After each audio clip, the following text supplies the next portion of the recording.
empty. The only thing I can see is my own silhouette. I'm getting stronger, step by step. The clock is ticking, but there's no time for regrets. I've been flying from town to town, from London to Taiwan. I've been all around the globe, trying to protect your soul. We are heroes tonight. We will fly above the sky. We are heroes tonight.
I've been all around the globe trying to protect your soul.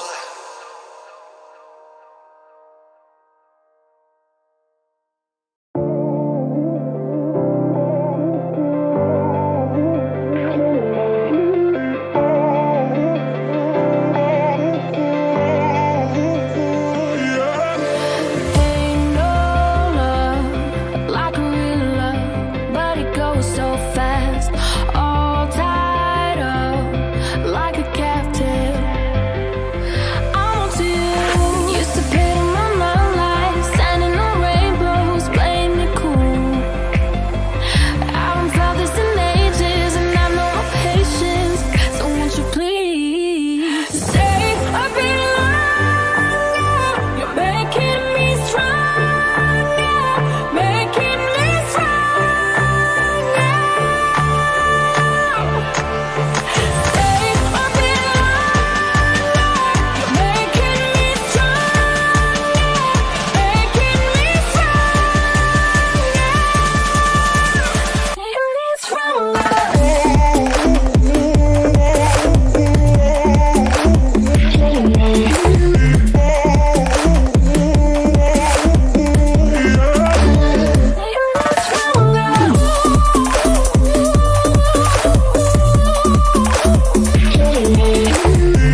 When we got sticks for real. We looking out for the opposition, we don't do this for mass appeal.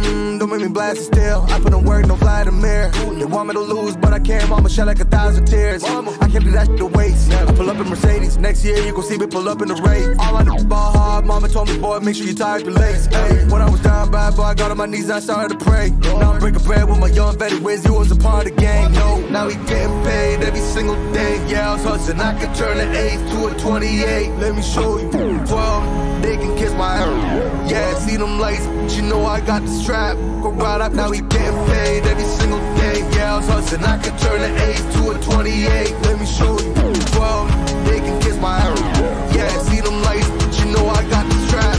Go right, I push the.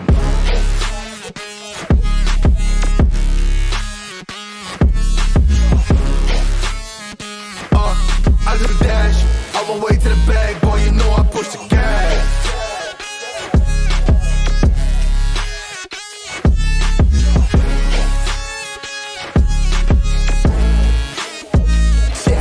Okay, my timing is critical. They know my rhyming is pivotal.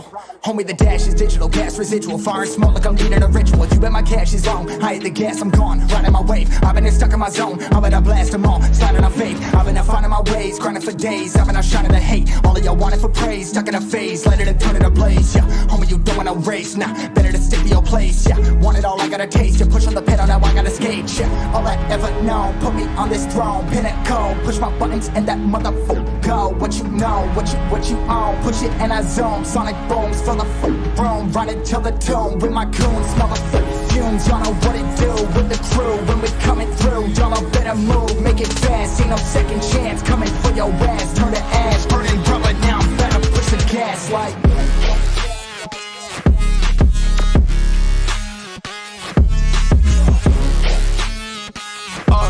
I do the dash, on my way to the bag, boy, you know I push the gas.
Just like the street lights lit this town, like a fire in a blaze, gotta burn it down. Can't be afraid to leave this out. We got this far, don't know how. I see danger in your eyes. They know we'll burn down the night. Coming just like the sunrise. You know that we gonna light it up. Tonight, we gonna light it up.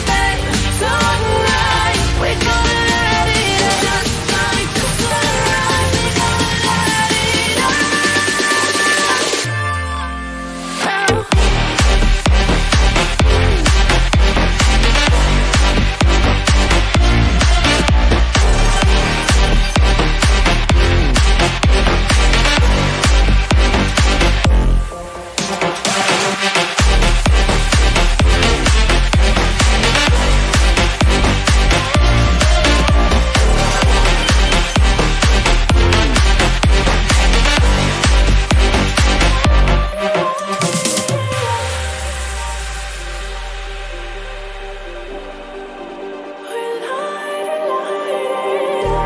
Just like a spark that's breaking out. Can't make a stop, can't turn back now. We know that there's no room for doubt. No, we can't turn back now. I see danger in your eyes. They know we'll burn down the night. Coming just like the sunrise. You know that we gonna light it up. Tonight, we gonna light it up. Tonight, we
Alrighty then, everyone, a very warm welcome to all of our viewers at home. Welcome to the Playtonia presents the Ramadan Gaming Championship powered by SteelSeries and Tech Hub. I'm your host, Blackjack, joined tonight by my co-host, Raider. How do you do, Raider, on this fine evening nighttime? Oh, I'm going to enjoy the hell out of this whole tournament. Let's see how the game is going to be there. Let's see how the initiation is going to be there. And let's see that how these four teams which are going to play and let's say compete with each other are going to put up a spirit in the lobby. And of course, guys, we are going to enjoy a lot of stuff because this is powered by SteelSeries and Tech X Hub. So yeah, we are going to enjoy a lot. I guess Blackjack, you are also equally ready. Oh, absolutely. I am Raider. As tonight's matches, of course, once again, the same four teams as we had yesterday. Team Force, Kamikaze, OGK, and Anti-Ranked. However, they have already played 3 games between themselves and 3 more in this round-robin stage of the tournament. Mind you, this isn't just the only bit of Rainbow Six action, as it were, here at the RGC, because the registrations, excuse me, right there, I had to search for the right word, for the open qualifiers are also live. Make sure to head over to the socials and get yourselves registered if you want to be in on the action here at the Ramadan Gaming Championship, powered by, once again, SteelSeries and Tech Hub. With all that out of the way, folks, yes, it is going to be, once again, the 4 teams that we saw yesterday. Team Force was Kamikaze, Team Force was OGK, Anti-Ranked versus Kamikaze. And, of course, they're all fighting for quite a substantial prize pool, if I do say so myself. Let us have a look at that, the stakes of this championship that these 4 teams will be fighting for. I mean, this is it. That's what they are fighting for at this point. That is 20,000 AED. And the first team which is going to actually live the championship and eventually live the prize pool is going to be the team which is going to get away with 10,000 AED. If we talk about the runner-up of the particular tournament, they are going to get 5,000 AED. Talking about the second runner-up, well, they are going to get 2,500 AED. And the fourth position, the last team, is going to get 2,500 AED. Also, so yes, of course, we have got a massive prize pool at this moment. And I guess that's substantial enough to take a fight. Oh, absolutely. And a good fight it should be if last night's matches were of any indication. But of course, this isn't the only thing that they are fighting for, folks. There's a few more things that these teams are going to be playing for here at the Ramadan Gaming Championship. And that is, of course, goodies from SteelSeries. Look at that. For the runner-up, for the semifinalists, and the winners. These are some good pieces of tech: Arctic headphones, QCK mouse pads, Rival of the Rival series, and of course the Aerox for the semifinalists, and some pretty good keyboards in there as well. These are some good pieces of gaming tech. If you're looking to win some, well, the winners of, well, the top 4 of this championship will be getting these. Man, I kind of feel jealous. I'll be real with you. These are some really good looking pieces of tech. They are just oozing the gaming performance. So yes, of course, the winners are going to get Arctic Pro gaming tag. And other than that, if I talk about just the QCK Prisma XL, the keyboard which we are talking about, if we talk about Rival 650 wireless mice, look at that, how these things can easily enhance your gaming experience. So this is what the winners are going to get. If we talk about the runner-up, well, they are going to get Apex 5 keyboard along with that QCK heavy large mouse pad and very good, I guess, a pair of wireless, I guess, that's headphone. Other than that, semifinalists are also going to get granted with some kind of goodies by SteelSeries. Oh yes, these goodies. Again, just we've said it before, SteelSeries, they make some really good premium tier stuff for gaming, some good peripherals, and just good quality products overall. And the top 4 of the championship stand to win some very, very good high tier tech, thanks to their efforts in these matches. Not only do they get a good chunk of the prize pool, of course, starting from 2.5 thousand AED at the 3rd and 4th position, all the way to 10,000 AED for the winner. There's also some really good prizes in there for them as well. And let me tell you, folks, that, of course, automatically increases the stakes of the championship, of the tournament as a whole. So with that being said, let's have a look at the schedule for tonight. The 3 matches that myself and Raider will be casting here for all of our viewers at home. And the first match which we are going to enjoy is between Team Kamikaze and Team Force, I believe. So yes, we are going to see a lot of chaos coming up. Yesterday's battle between Team Yesterday's Battle of Team Force was absolutely brilliant. So let's see how this day is actually going to go. And all the best to all the other teams which are going to be there in the battlefield, fighting for their glory, fighting for the bragging right of winning this particular championship. Let's see how the game is going to be on. This is the schedule in front of you guys. The match number 1 between Kamikaze and Team Force. And along with that, the match number 2 is going to be between Team Force and Team OKG. And if I talk about the match number 3, the last match of today's day is going to be between Team Anti-Rank versus Team Kamikaze. Oh, yes. Three very, very good matches. Of course, we all have our eyes on Anti-Ranked and OGK after their bout yesterday.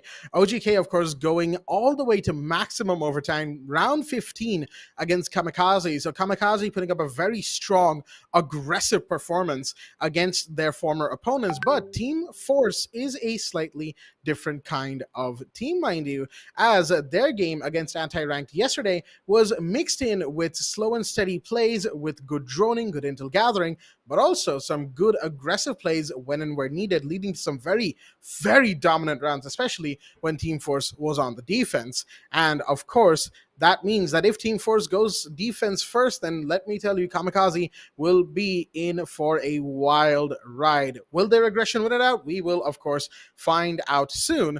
But of course, we've got a little bit more to talk about before the game itself goes live, and I've got to be careful not to smack my mic too hard. Otherwise, everybody at home will be able to hear that. And let me tell you, that's not a pleasant noise to hear, folks. Anyway, enough dilly-dallying.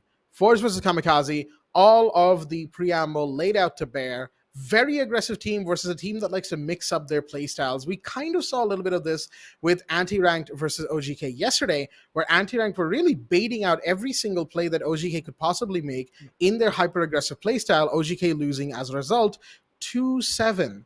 The same team that went 8-7 against Kamikaze. So Kamikaze, if Force is anything like Anti-Ranked, which they kind of are, but a little better given their performance yesterday, Kamikaze is going to have a tough game ahead. I mean, a lot of variable has to be considered at this point. So yes, of course, we talked about the yesterday's day. We talk about that how the history was made. Now, if we talk about the whole present day, let's see how the fights are going to begin between Team Force and Team Kamikaze. I believe it's going to be an interesting one because as we were talking about that, Team Kamikaze is one of those hyper aggressive team which likes to go aggressive on the end. And if we talk about Team Ace, they actually try to, let's say, manipulate their fights and eventually be defensive as well as progressive. So let's see what is going to happen. Absolutely. We're going to have a look at the map veto now. The maps that have been picked, or I should say map, because it is a best of one right now. And one map will be played. Looks like it is going to be Oregon. And going over the team stats that we have available, thanks to our dear admins in the back end, Kamikaze actually loves Oregon. It is reportedly their best map, being picked roughly about 57% of the time that they have had map bans for BO1s. And on the other side, for Team Force, Clubhouse is actually their best map, interestingly enough.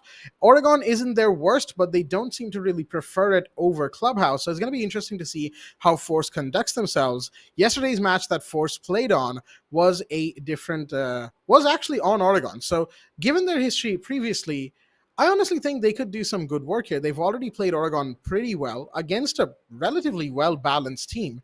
So against an aggressive team like Kamikaze, this should be a pretty interesting matchup here because Kamikaze's favorite map, of course, once again, is Oregon.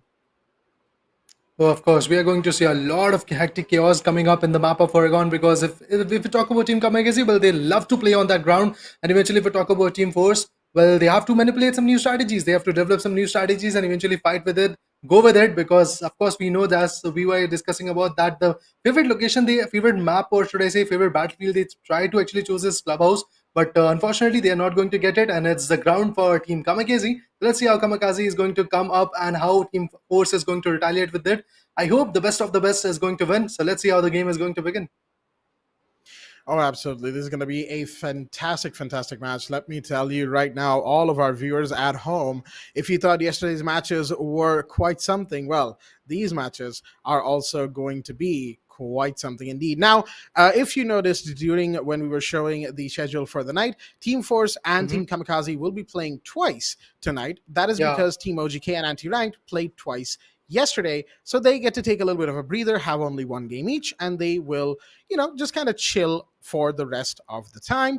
As you can see, the match that is currently going to come to your screens in a quick minute, Kamikaze versus Ace Final predictions, Raider. What do you think? Who could take this match? I'm a bit of a challenging guy, so I would like to say Team Force can take this match. They have to manipulate some new strategies, they have to develop some new strategies, and if they do it, well, we are going to see one hell of a victory coming from their angle, because we already know that Kamikaze is one of those aggressive team. They have got their, they are going to get their home ground. That's, I guess, Oregon. So yes, of course, they have got quite of a thing in their backyard. But then if I talk about Team Force, I believe they are going to actually put up a strengthy fight once again. And we are going to see something new, I guess, in the strategies and something new in the gameplay. And that is, of course, something that we always love to see. Something new in the gameplay, something new in the strat books. Because, of course, when it comes to championship, Ramadan Gaming Championship, or any other championship you're playing, you want to, in the qualifying times, play a little bit closer to the chest, not reveal every single card you have, especially for the stream games, because those VODs will be picked apart and analyzed by any teams that may or may not be fighting you in the future. And, of course, saving strats, as the meme goes, is a very prevalent thing, even though it is a bit of a meme, as it were. We like to joke about saving strats, G2, but at the same time, we also like to actually see some new strats that we haven't seen before, which were probably saved, as it were.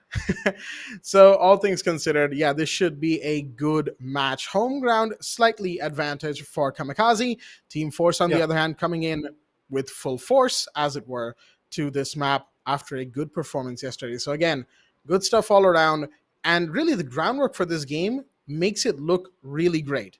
But mind you, the game between Anti-Ranked and OGK also looked similarly great last night. And me and Opcon were all up in our seats, like this is going to be a great game, probably another OT. And then it's a 7-2. So let's keep an open mind. Let's keep an open heart, folks, as this match should certainly be quite the I wouldn't say a barn burner, because that means I'm predicting it'll go close, but it's gonna be a very intriguing one.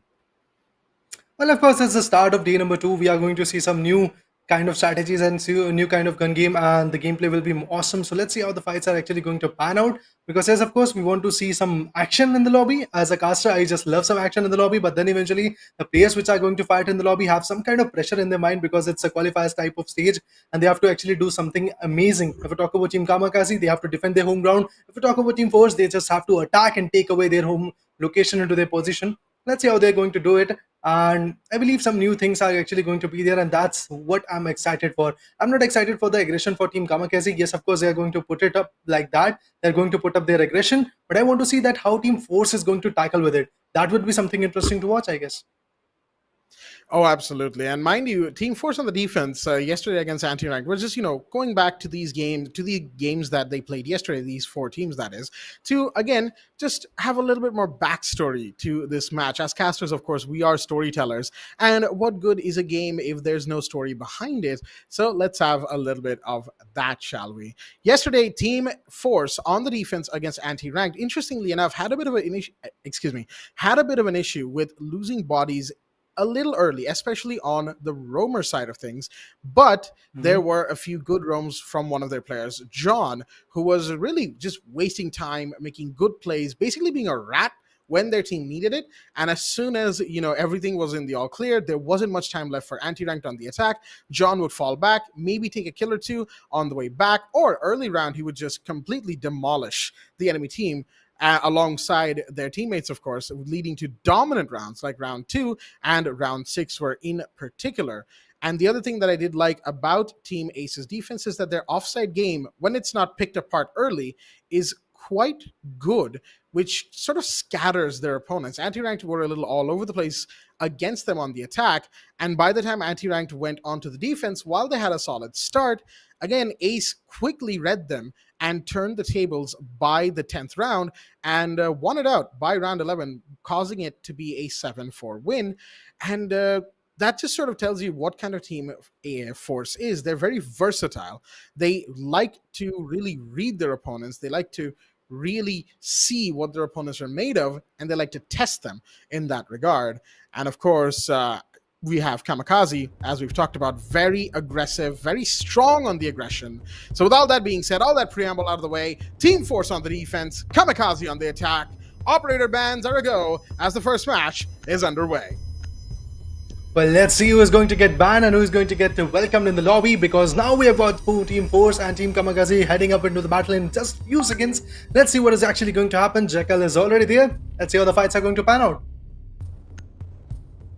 Shackle already off the board. Standard ban, all things considered, depending on, of course, which region you're playing in. But even for most regions, Jackal, being such a good anti-roamer, is the first choice to be banned. Flores, however, I believe this is Flores' first time getting banned in the Ramadan Gaming Championship here, which is an interesting choice. Those doTERRA drones are very good for dealing with defender utility, given that their only real counter is a mute jammer. And of course, both teams will want to play mute, but they don't want to have to deal with Flores, who can come in, take out those deployable shields, ADSs, Melusi Banshees, even Mira windows if timed properly, at least blinding the Mira. Speaking of those last two gadgets, of course, Mira and Melusi themselves are banned from this fight that we're going to be having as well, interestingly enough. Mira on Oregon, very strong operator, understandably so that they are banned. And Melusi, on the other hand, well, those Banshees, the slowing effect, and the fact that you have to get close to the Banshees to actually disable them now makes them quite the touch more annoying. And Melusi will, of course, be seeing the bench for this match as well. Well, we are going to welcome the Giants, which are going to slay the lobby. Let's see, if we talk about Zizan, if we talk about Dovahkiin, and the other members from Team Force are already there in the lobby. Let's see how the battle is going to pan out. Well, this is the preparation phase. Teams are going to prepare their own stand. Let's see how the battle is going to pan out for them also. Absolutely. The 10 participating players in the lobby from the side of Team Force. We've got guards, we've got Nikul, John, Dovahkiin, and Yazan. And from the side of Kamikaze, we've got Hato Gokusan. Interesting name right there. Certainly not the name of a certain character that is very popular in the franchise. Legend, Skiller, and Sajad. I still cannot pronounce that name. I apologize to the player, but that name unfortunately twists my tongue a little too hard, as it were. Apologies in advance if they come back to, do a bit of VOD review on the stream, as it were. But these 10 players, they have duked it out before, and they're looking to duke it out again in a new matchup, a new night, and a whole new set of mental preparation and, of course, training that they would have done across the amount of time it took between yesterday and today, the match of yesterday and the match today.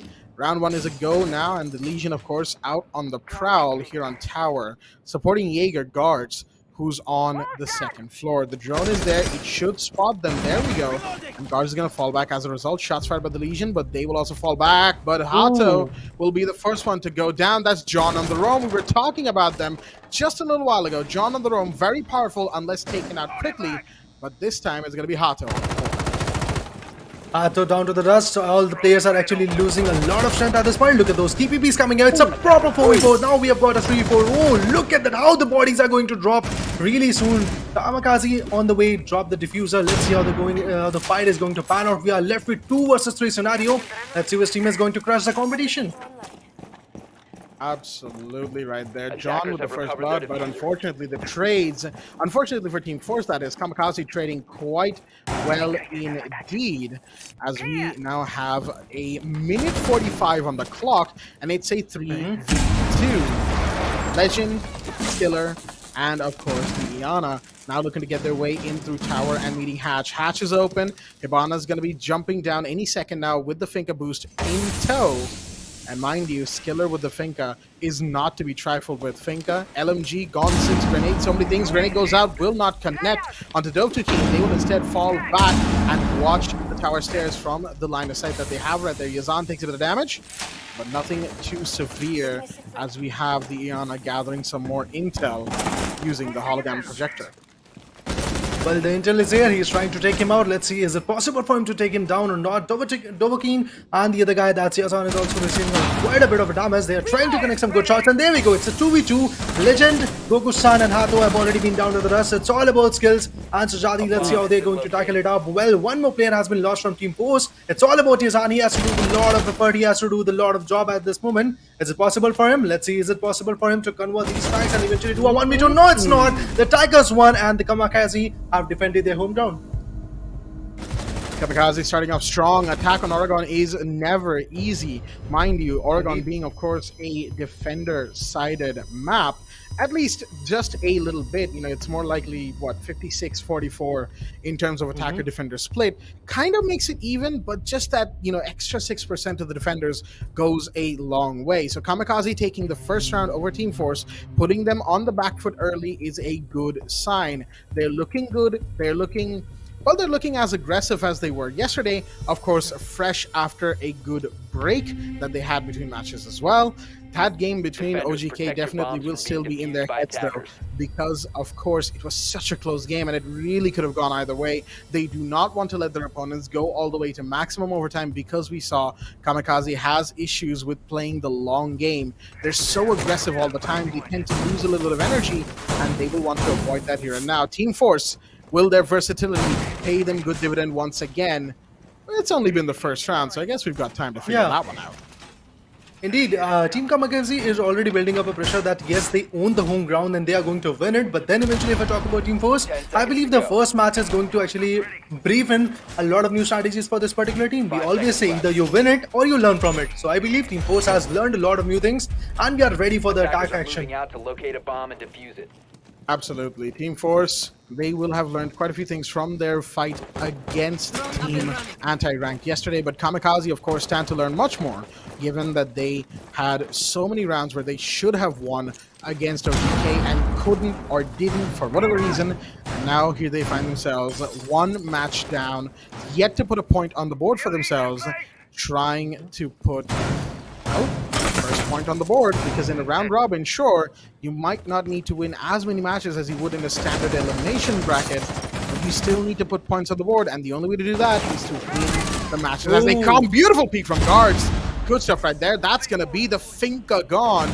Huge drop at the start of the round, and look at that pre-play C4 as well. Guards is ready right here. Utility and everything, but they're going to have to pick that up. Flashbangs are coming in. C4 goes out. Will that find anyone?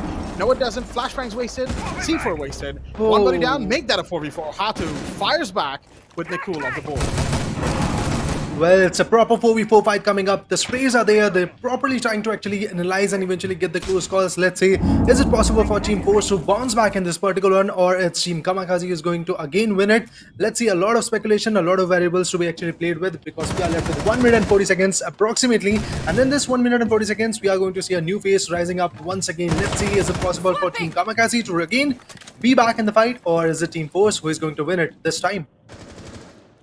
Interestingly enough, Kamikaze are actually going to just at least take a look at the rotations and extensions that were made early in the round by Force up to second floor. We saw that breach into the tower attic wall that had been made earlier, and of course with the meat jammers and reinforcements and whatnot that have been placed on second floor in case there are those holes above.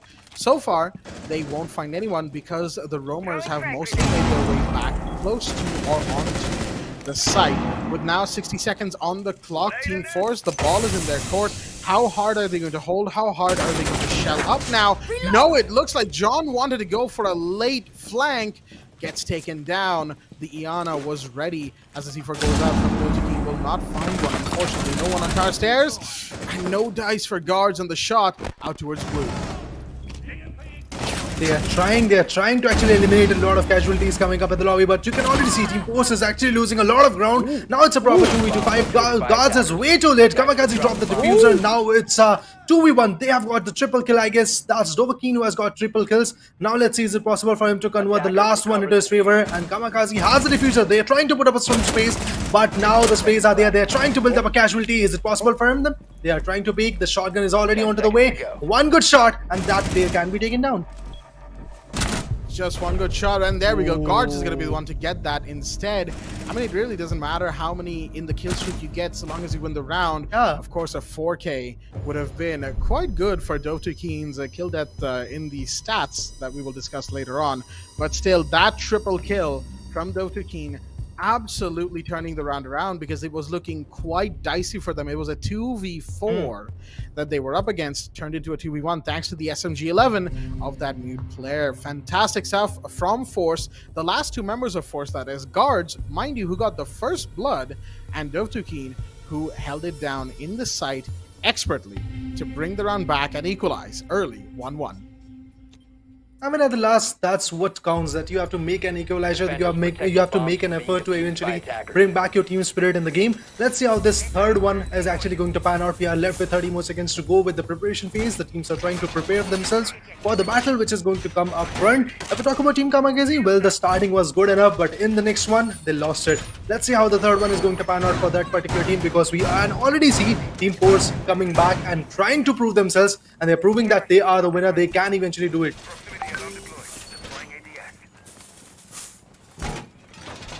So far, well, yeah, like you said, good stuff from both teams, Team Force and Kamikaze. Absolutely showing us their A game. Mind you, they'll have to keep this going for a while. These first 2 rounds, if they are the indicator of what will happen throughout the rest of this match, then we are in for a long one, folks. And Kamikaze, they might not necessarily want to go all the way to overtime. They'll want to finish this game before that, unless, of course, they've worked on their stamina as a whole team and their coordination in the long game, which is where they were having problems yesterday against OGK. And of course, in round robin battles like this, in general early brackets, regardless of format, one team or 2 teams will sometimes prove to be the better ones, but unfortunately, Skiller, I don't think that entry was a droned-in entry, because they went in completely unaware that Yazan was inside of Armory. Either they droned it and Yazan wasn't there, or the Wamai came in, was there from the beginning, and Armory simply wasn't droned out. Regardless of what happened before, the Wamai now has control of Armory, and this is a very, very powerful spot as any attacking team. Oh, dear me, that grenade though. Ooh, that proves to be more powerful than the spot. Way too on Yazan point. on the board. Yep, instant trade. Reloading. On point grenade. Now Yeah. it's a 4v4. Breach activated. It's a 4v4, it's a decent one. Let's see what is actually going to happen.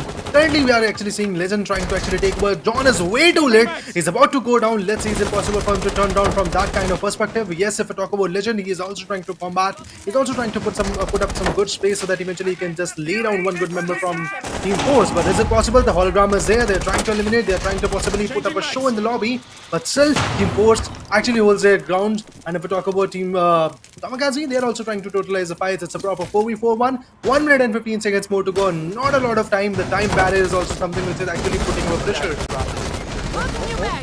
Ooh, that's a lot of shots fired from all over the place. It's a bloodbath right now. Make that a 2v1 as Doptekin gets another double kill as they take down the Maverick inside of the attic. Now the pings are going to come in towards Diana's location, but there are also pings going out towards the Valkyrie's location. There's cameras on both sides. A drone and, of course, a black eye that the Valkyrie is known for. Drone will be sacrificed to get rid of the Aruni gate, but mind you, there's somebody towards the dorm's site, and there's somebody on the bedroom door as well. It won't matter. Diana, unfortunately, not quite able to peek both angles at the same time, and that's going to be the second triple kill for Doptekin, giving them 6 kills in 2 rounds and giving Team Force the lead 2-1. Already proving the worth, already proving that their strategies can work through, and we can already see that Team Force is winning 2 and Kamikaze on the back end right now. Despite of having that home ground, Oregon, still they are unable to actually choke Team Force. Let's see, is it possible for the 4th one to actually be there, because Team Force is back again, and Kamikaze along with their own meta is going to perform in the round number 4. Let's see what is actually going to happen. The same map, the same battlefield of Oregon is actually going to be there. So let's see, is it possible for players like Sarjadi, Skiller, Legend, Gokusano, Hatu to come back once again in the fight? This is actually going to be the equalizer one. Let's see. It could be a 2v2 or it could be a 3v1. Let's see what is actually going to happen. It really depends on the first blood that is taken, drawn from either side. Guards and John for the side of Ace were Force were the ones to draw first blood in the first couple of rounds, but Yazan was the one to take the first blood on the 3rd round. Mind you, all 3 rounds, the first kill, the entry kill, or the entry kill denial, whichever way you want to look at it, was taken by the defending team, irregardless of the result of the round. Kamikaze won round 1, and since then, it's been, of course, Team Force winning round after round. This time, we've got the site, which is meeting and kitchen, and as is, I believe, to be expected, there is a big off-site presence from the side of Team Force. Extensions into their attic above meeting, that is 2nd floor towards the bedroom site, which was, of course, played just last round. and extensions into White Stairs, maybe even in the basement. And there's somebody up on Big Tower. Just got there, one of the defenders, and they're going to be in a very, very powerful position. Top of Big Tower is very hard to clear out unless you're dedicating a lot of resources to this point, which, of course, Kamikaze will now be forced to because of just the presence of this one player. I mean, that upper range can easily actually give a pan view of that whole particular battlefield, and eventually that is why the team needs to take him out, the opponent needs to take them out, and that's what Team Kamikaze is constantly trying to do. They're just trying to actually choke the Team Force, but let's see, is it possible for them to do that or not? Because Team Force is also holding that area very strategically, and they are just trying to pan out the fights, and that's a brilliant one. 1 minute have been passed out, not even a single casualty is there from either side, and that actually predicts that they are holding it very beautifully, and they are learning quite a bit. And now look at that, Nicola already down to the dust. It's all about Team Kamikaze, and they're going to hold this kind of upper edge. Yeah, unfortunately taken down early right there, Nakul, the Oryx, who got to tower top floor in a jiffy, some would say. But unfortunately, the hold would not last. He has gone out on the door, and that's going to be the Thorn peeking out, but Dr. will fall back, knowing full well that things like that will get them killed in a situation where there are so many attackers just on the other side of the stage wall. As the attic will be taking care of the Mozzie. Can't quite get the peak, but Hato will use the Osa shield to perfection. And that is one of the strengths of Osa, a deployable shield anywhere on the map for an attacker looking in. Yazan goes down. That's Legend with the kill. The Thermite chips in. And now suddenly Kamikaze once again have such a good hold of the map. All they need to do is get rid of John and Dr. And this is where things could go south for them. Not quite though. There comes in the Thatcher, but John has come in again, takes one. Can they get to take two? No, it's gonna be Goku-san who finds those two very important trades when their team needed it right at the last moment. Again, a dangerous situation to be in. No one was watching the tower flank, the bottom tower flank that is, but the Thatcher putting their eyes on that area when it was needed, when that kill went off. That is exactly what was needed for Kamikaze. Slightly less aggressive than yesterday, from what I can tell, which means they are also learning. They know that Team Ace is very flexible, so they've got to bring it back just a little bit and make sure that they don't give too much away early to Team Ace. Already maintaining the equalizer, we can see that the aggression of Team Kamikaze is back in the game. We saw that how Team Force was actually cornered, pretty much cornered to actually take up a fight, and that is why what happened, Dovahkiin was trying to actually compete with him, but no, he was unable to. And then after that, what happens, John was the last one standing, he puts one down. After that, he was also taken down, but now it's round number 5, 30 seconds more to go. After that, the round is going to be there. The preparation phase is already on par, and Dovahkiin is actually trying to compete. Let's see. He has been a vital player in the first 4 matches, first 4 rounds to be precise. Let's see what is actually going to happen in the 5th one, and how the fights are actually going to pan out in the future. But at this point, would like to say that Team Force is also trying to contribute a lot of stuff. But on the other corner, Kamikaze is actually showing up the signs of aggression that we were demanding. Not just that, mind you, aggression from Kamikaze usually comes at a cost to not just the enemy team, but to themselves as well. The cost being the amount of energy that is spent at being that aggressive constantly over the course of a game. Kamikaze has enough energy reserves to at least go all the way to maximum overtime should it be needed, but the question comes in, are they getting just a little bit too tired, or a little too ahead of themselves? In that regard, a drone was caught by the Mozzie Pest, which is exactly why the Mozzie's in play, but no Dovahkiin off the board, and that is going to be from the Iana. Looks like that was on its bedroom window. Nakul again being a little bit ahead of themselves right there, wanting to peek, and they'll actually get the dividend off of that. That is the Iana off the board, and then quick trade right there from both sides, meaning it's still a 4v4, but the Visual is now in trouble. Well, of course, the trouble is here. It's a proper 4v4 fight coming up. John is not looking that sharp. The HP is way too low. If we talk about Legend, same goes for him. Goku-san on the other corner, and Hato are also trying to compete a lot. Look at those perspectives coming up. They're just trying to figure out that where the location is, but no, Guards is not going to survive. That's for sure. Guards has been taken down from the other corner. If we talk about Legend, he's also trying to take a trade-off. He's also trying to finish more and more heads from the corner of Team Force, and you can already see Nakul and Yazan are only the 2 members standing, which are going to survive for a longer period of time. It's a proper 2v4 fight coming. Let's see, is it possible for Team Force to actually combat, or Team Kamikaze is going to maintain their aggression once again that was actually predominated? I do like this from Kamikaze though. Whenever they get an inch from the side of Team Force, they take a full country mile, and it really falls down to the last two players, whoever they may be, from the side of Team Force to bring it back. This time it's Nikul and Yazan, and Yazan just, of course, took down Legend, the Hibana. A little bit too late though, because the hard breach has already been taken care of. Freezer side is being pushed. Yazan, you got to be careful on this, as they are smoking off the main stairs area. Shotgun needs to come out. The grenades will be stopped, and a big peek out from Nikul, but that will be stopped as well. And that is Hazard coming in for the final kill. Unfortunately, the push out from the Legion towards the door of White didn't quite work out, and of course the smoke, trying to get to better cover, a better position for themselves, got taken down in the crossfire that was held from Kamikaze. Good double round take from Kamikaze. They've been aggressive, but a measured aggressive. They wait for the mistake to happen, or they force a mistake from Team Force, and then they go for the push, taking down another couple of bodies, putting it in a 5v2 or a 4v2. And then this round as well, they didn't even lose bodies in that final 4v2. They stayed strong, which is a very good indicator of them not only knowing their opponent, but adapting to Team Force in this matchup. Staying strong and maintaining that synergy is the key to success, and the kind of consistency which we demand in the lobby is actually going to be there. Yes, of course, we have seen Kamikaze winning the first one, and then after that the fourth and fifth are in their bag. If we talk about Team Force, we have seen that they have acquired the second and third match, but this is the preparation phase for round number 6. Let's see whose team is actually going to dominate this one, or we are going to see an earlier phase coming up really very soon. Let's see how the game is actually going to be there. We have got the attackers known as Team Kamikaze, and the defenders right over there is actually Team Force, as the briefing was here. But now the preparation phase is about to get in, and now let's see how this particular match, the round number 6, is actually going to pan out. Yes, of course, we are going to see a lot of chaos coming up, but the teams holding the tower and the upper ridges are actually going to get a pan view.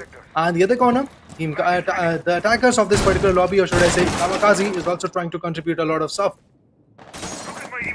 Now, mind you, here's where some of the mind games of Rainbow Six come in, because as all of our viewers will know, this is the last round before the switch, before the half, which is to say Kamikaze will be defending round 7 onwards. Team Ace, or excuse me, Team Force will be attacking round 7 onwards. The switch will mean big things for either side, and if Kamikaze managed to make it 4-2 into the half and then go into the defense on Oregon, which is ever so slightly defender favored, then Team Force is in for a very, very tough game, because coming back from a 2-4 down on the other side and on the attack on Oregon is a difficult prospect. Any team that has played Oregon will be able to tell you. Grenades being prepared by Skiller, but they know that there's going to be something happening, and that is going to be John on the flank.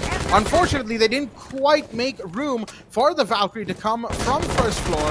That's going to be the first blood, this time from John. That's their second first blood in this game, and that's once again the finger off the board early. Not a great start, but John's going to be taken down, traded instantly.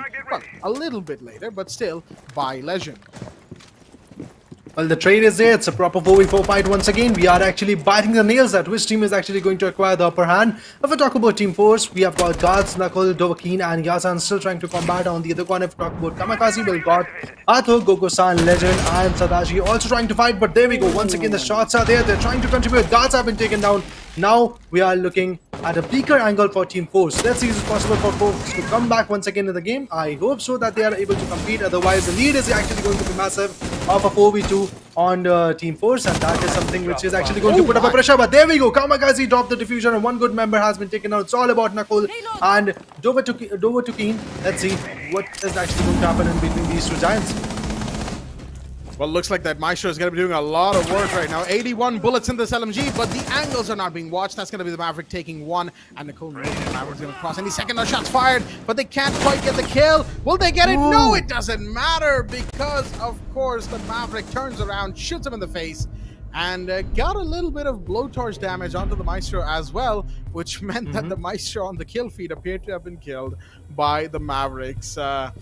Metal wielding blowtorch. Oh my goodness, that is well, it's a little disrespectful, but hey, it's Rainbow Six. It's a competitive game. Emotions run high in these extremely tense situations, and mind you, What is going to be very tense right now for Team Force is the fact that they are 2-4 down, just like we were predicting. Well, I was mostly talking about situations, but, well, it turned out to happen. Team Force, I'm sorry, I might have just jinxed you. I'm just kidding, of course. As Kamikaze on the other hand, good lead. Now on the defense, they've got the home turf advantage. Let's see how much of an advantage they can really push onto from here. From here, the battle is actually going to be with a pressure for Team Force. And if we talk about the attackers, well, of course, our team Kamikaze is actually holding a greater edge on the fight. Now let's see how the game is actually going to pan out. Sadaji, Goku Sato, Legend and Skills, they are putting up a show and they are absolutely doing the job which was demanded. But yes, of course, guys, this is a particular tournament presented by Playtonia and powered by Tech X Hub and SteelSeries, I believe so. Yes, of course, we are going to see a lot of chaos in this round number 7 because after this, a shift is actually going to be there. The shift being, of course, the sides, that is, the roles of both teams have now changed. Kamikaze, now on the defense. They're going to be very apprehensive about how Team Force will be attacking. And looks like it's a small tower side push, but the drone being taken out and the Twitch drone here will be giving away plenty of information about where the Mozzie is. Shots will be fired, but Sajade, if I got that name right, please excuse me, is just going to be able to walk away with their lives so far, Just a little bit of an early scare for the side of the attackers. The Mozzie just hanging on for the time being. Early skirmishes, early bullets fired, and look at that. The Mozzie's just going to fall back onto the basement, wait for something or the other, and that something or the other might come sooner than expected because of the fact that Iana is right outside of the white stairs door on first floor. That could be a big roaming kill if they're able to get it, but no, looks like the Mozzie's come all the way out to laundry instead. As we have an armory hold here from Legend, but ooh, there goes Hato. Good grade from John. They will get the first blood once again, but will it once again mean that Kamikaze take things back? No, John is on the prowl this time. It's a 5-3. Absolutely crushing the competition. Team Force is back in the game. We can already see John doing the job. Once again, a spray comes up and now John is down to the dust. From the other corner, it's all about the Skiller guy. He has to do the job. He has to actually perform the way we want to see. Kamikaze, despite of being the attackers, are actually going to win it, I believe so. That was quite aggressive from Force throughout the round, I have to say. Yeah, a lot more aggressive than we saw them yesterday. But then again, attack on Oregon kind of does that to you because you're playing an uphill battle to begin with. So might as well rush the point, force the problem onto the defenders and see how they react. Kamikaze, unfortunately, not reacting too well from John's opening 2 kills on the prowl, the roam, hunt, and clear, and of course the grenade into sight. Beautifully done. Again, John is a very, very dangerous player that you need to watch out for if you're playing against them, their team, whichever team they may be in. Currently, of course, that is Force. And forcing the issue that is this team on the attack right now. They are 1 round away from equalizing. Again, just those little back and forth, those small moments, the first blood that you don't really think about too much, but in competitive, which mean a whole lot. The mid-round trades, so important. Kamikaze did not get any mid-round trades other than 1 kill and 1 kill alone from Skiller. And other than that, nothing much happened from their end. Force, on the other hand, looking rather clean, just like how Kamikaze were on their attackers must locate and defuse a bomb. Every single pixel, every single head count is actually very vital at this point because this is a competitive spirit. This is called Rainbow Six Siege and we are already seeing that the chaos is beginning. The attackers are trying to rise and they are trying to attack. The defenders are trying to defend themselves. The strategies have been implemented. The battle is already on point. With that guns, they are just trying to go guns blazing and trying to put up a spirit in the lobby. Let's see whose team is actually going to occupy it. They are actually trying to open up some new areas to actually peek in and eventually get those visual clues. Audio clues are also very important at this moment and every single pixel counts. So let's see, is it possible for Team Force to actually do the job, or is the Team Kamikaze once again with their aggression going to turn up the spirits? Throwing magnet.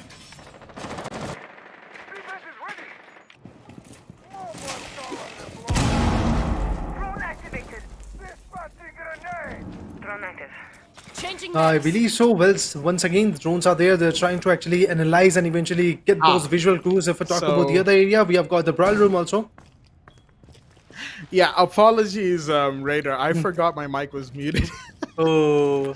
I kind of do that every now and again. It's a force of habit because like there's a bit of noise that happens in my room in the afternoon, right? And when I'm with friends on Discord, I mute myself and then I kind of forget to unmute because I don't have to, right? There's too much noise going on. I don't want to disturb people.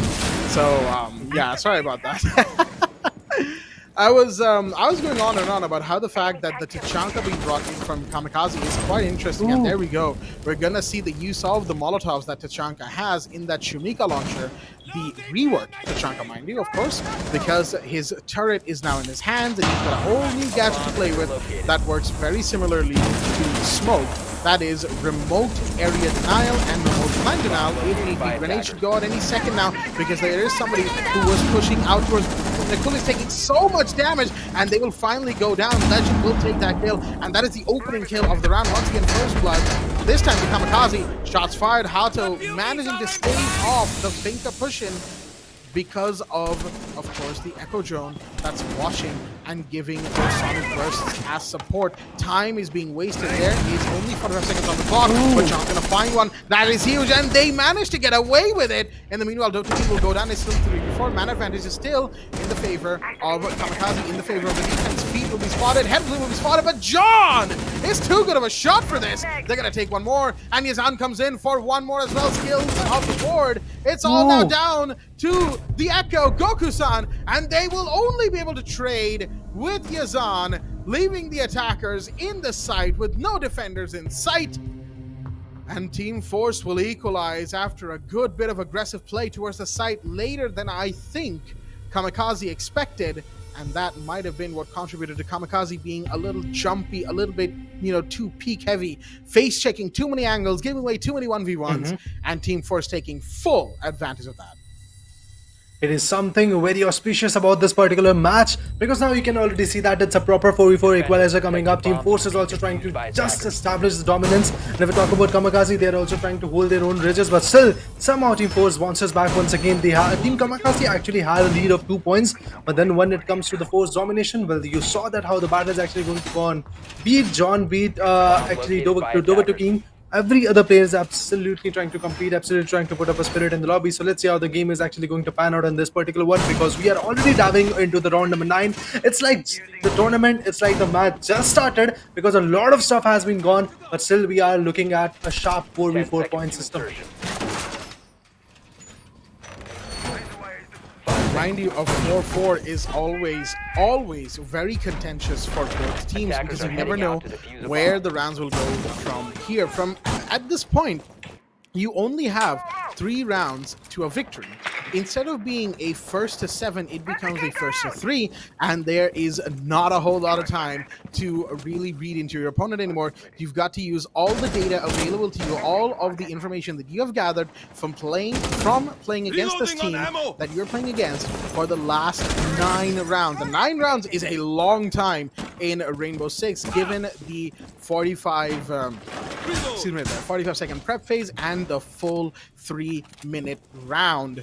There's a plenty of time right there that Ace, Force, and Kamikaze have had to read and to understand their opponents. Now, some could say, given the last couple of rounds, Force is probably understanding their opponents a little bit better than Kamikaze is, but mind you, Kamikaze may have taken these last 2 rounds to once again read and understand the way Force plays on attack. They now have a good idea of it.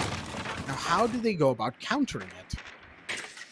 Well, the counter-attack is going to be here soon enough because already 1 minute has been passed off and still not even a single casualty is there, and every other single mate is absolutely just trying to figure out that where the audio queues and the visual queues are actually going to be there, and they're just trying to configure that from which location the enemy is going to pop on.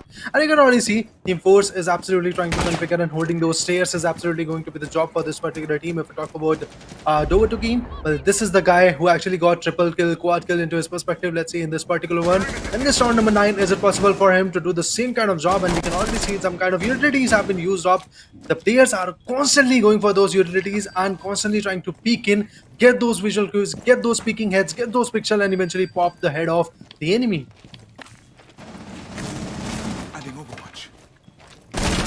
Yep. For the time being, once again, looks like it's going to be a slightly late play from the side of Team Force. They are waiting and watching to see how Kamikaze reacts to this, and they've got a Finka, they've got a Ying as well, which is going to be huge. Grenades are about to pop any second now. There comes one. There's going to be a second. Legend knows this. They're going to fall back as a result. And the grenade from John will connect. That's Hato off the board. Huge drop with a smoke down, but Legend finds guards. In the meanwhile, John's going to push up, but the only find, the blue elbow, is reinforced. Delta Team finds one. The Candelas are going out. The flashes are all over the place. Yazan, unfortunately, goes down to Skiller. In the meanwhile, Delta Team washing tower stairs as Goku-san finds one. That's Nakul down. It's a 2v3. They've got to get the diffuser, and they will do so. Dovtakin sneaking out the diffuser right from under the Jaeger's nose. They know that the Jaeger will be pushing as well. They've got to get the headshot. One shot is all it takes, but only 10 seconds on the clock. Dovtakin, you've got to move. 10 seconds, less than 7. They're going in. The Jaeger sees the Twitch, drop the diffuser from the hatch, and that is going to be all down to John in a 1v2. Will it be even a 1v1? It doesn't look like it. And the diffuser drop, thanks to the Jaeger on first floor, will be the reason and pretty much the play that wins out the round. Mind you, they were also the one who dropped the diffuser on tower stairs on first floor earlier in the round when the Candelas were going out. And that is quite the play. Twice. Diffuser was dropped twice in the round thanks to one Jaeger. Beautifully done from the side of Kamikaze, holding against all odds, even when John was literally firing on all cylinders. Didn't matter. Those grenades, those bullet cannons, none of it came to fruition because one player can only do so much for the entire team if these mistakes are being made. Team Force need to be wary of this. They have made these mistakes now quite a few times, and Kamikaze is hunting for them. If they force them into a situation where these mistakes come out, then even the 11 and 12 kills by John and Dovtakin respectively will not be enough. At this moment in the competitive scenario, every single mistake counts, every single decision counts, and that is why I would like to say Team Force has to do something tremendous. Because Kamikaze, well, it's their home ground and they are showing it that yes, of course, you are going to win 1 or 2 matches, but then after that, we are going to read your strategies, we are going to crush you, we are going to counter-strategize you, and that's what Team Force is actually lacking on. Let's see how this particular one is going to be there, because the preparation phase is just about to run out from the hand, and the teams are trying their level best to actually compete, and they are just trying their level best to get those casual close calls. Action phase is already on point. You can see that guards, Knuckle, Sean, and Dovtakin along with that. Yazan is actually trying to compete. Let's see how the battle is going to pan out. Planting those charges is going to be the strategy for Sajadi. Let's see how the fight is actually going to pan out for this particular guy. 2 minutes and 45 seconds already been passed off. Still, not even a single casualties. The players are actually trying to play it really very strategically, not even moving a muscle. Despite of being that, you are going to see the first blood coming up really very soon. I'm just excited for that first blood to come in because that first blood can easily put up a pressure on the enemy. Absolutely interesting decision to pick the bandit right here from Sajade. Again, I struggle to say that name. Do forgive me, everyone. But the fact that a bandit has been brought in should not distract from the fact that, oh, well, never mind. Wait, the site is actually first floor on kitchen and meeting. That I did not know. John tried to get in there, and they were the one to get Skiller to start things off, but Hato quickly training them back, punishing the over-aggressive entry to site that John did. And as a result, no team will be on the body count advantage. It is still a 4v4 in this 4-5 situation. Kamikaze 1 round away from the match point. And if a match point is achieved, then the pressure on Team Ace will be tremendous, as we all know. C4 goes off. Will that do any damage? Very minor damage done to the Osa as Smoothing goes off in tandem. The hash has finally been broken open, and it seems like tower will also be tower to attic, that is, will also be contested. So time to find those points of cover, Kamikaze, because the pressure is about to come in. Well, of course, the pressure about to be there. Force has got the diffuser. They have found the bomb A. Now let's see how they're going to pan out the fights. And eventually, if we talk about, well, the casualties, look at that. Skiller and Sajadi both have been picked off. Now it's all about Legend. If we talk about Hato, the HP is not looking that weak. And I guess we are going to see Goku-san also going down to the rust. Some other spray comes up, and just like that, Hato is also down to the rust. It's all about Legend. He has to do the stuff. He has to do something amazing in the lobby. Dovtakin have already been finished off. It's all about the last man. But I guess the revival is something which is there. That's a good one. It's a 3v1 coming up once again. Hato is going to be the last man standing. Let's see how he's going to fight with it. The sprays are there. He's trying his level best to tackle with that fight, and eventually eventually being the defender. He is trying his level best. Look at that shot against shot coming up. One good member have already been taken down. Now it's all about Nickel and guards, but the spray comes in, and just like that, the battle is formidable, and Team Force has again maintained the equalizer.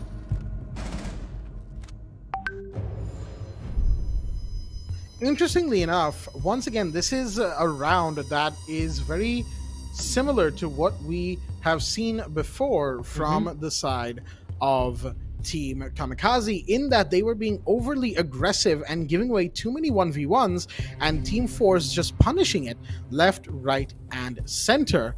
Meeting Kitchen being the site that they chose in round 10, some tells me that Kamikaze might not have actually liked Meeting Kitchen, but decided to go there anyway because of the fact that Bedroom Dorms, which was their first defensive site back in round 7, was lost quite heavily so. Right now, given the way Meeting Kitchen went, they will have to basically go back to Bedroom Dorms, because this top floor site is still at least a little bit more defensible and a little bit more favored towards the defenders than Meeting Kitchen is by comparison, especially a Meeting Kitchen with the wall on the first floor tower, the stage wall that is, being broken open. You get that open and you get the the attic hatch open as an attacking team going on to that site, then Meeting is extremely difficult to defend, especially given the way that Kamikaze were playing it. It wasn't really an offside play the way that Team Force tried it, but it wasn't quite a turtle hold either, because they had a couple of roamers and a lurker, if I do believe, in which case, a bit of a play of both, not both, a bit more on the lurk heavy side. That round was. But Kamikaze unfortunately unable to get any dividend off of that. Now, round 11, we'll see once again a first floor heavy sort of defense. Lurk heavy, once again, they're close to the side, the two roamers on first floor, but they've got a good amount of setup down there as well to help them combat the attackers from Team Force. I mean, they are already ready to attack and eventually put them down at this moment, so that is absolutely something I have to actually watch out for, and it's the equalizer type of match. This is round number 11. Still, we are seeing that 5 matches are there in the terms of Team Force, and 5 matches are there in the bag of Kamikaze, and that is something very amazing. Team Force found the bomb B, and now they are actually going to plan with it, but now one good member, Hato, has been taken down from Team Kamikaze, and that's a sad sight to watch. Eventually, Kamikaze, well, they are trying their level best to compete. On the other corner, if we talk about guards, well, he's actually holding the upper ridges. He's trying to configure that from which location the enemy might be targeting onto him, and eventually putting them down is going to be the case for that particular team. So let's see how the Team Force is actually going to pan out in this one. Some nades, some more drone shots are absolutely going to be there. They're trying to actually gather more and more information as to where the enemy is, and yes, of course, they have got the information, and now they're going to compete with it. Let's see how the fights are going to pan out. Nekul from the other corner also trying to configure 5v3. Legend down to the skills already being knocked down, and he has been finished off. No removal possible for that guy, and once again, Team Force is dominating you. Well, I guess Blackjack, we were not talking about this team as an aggressive one, but how they are one hell of an aggressive one. Look at that, it's a flawless round, and they have not lost even a single guy of their team, and that is what Team Force did. They have absolutely crushed the competition. My goodness, that was such a good round right there from Team Force. We were talking about Kamikaze being aggressive. My goodness, that is how you play aggressive. Guards with the first blood in the round, and their second first blood overall in this entire match. And a great grenade kill right there. John following it up with the second, and then a straight shot kill. The Finka boost going into sight, catching the Thunderbird off guard, and a Mozzie alone caught in the dorms to bedroom rotate.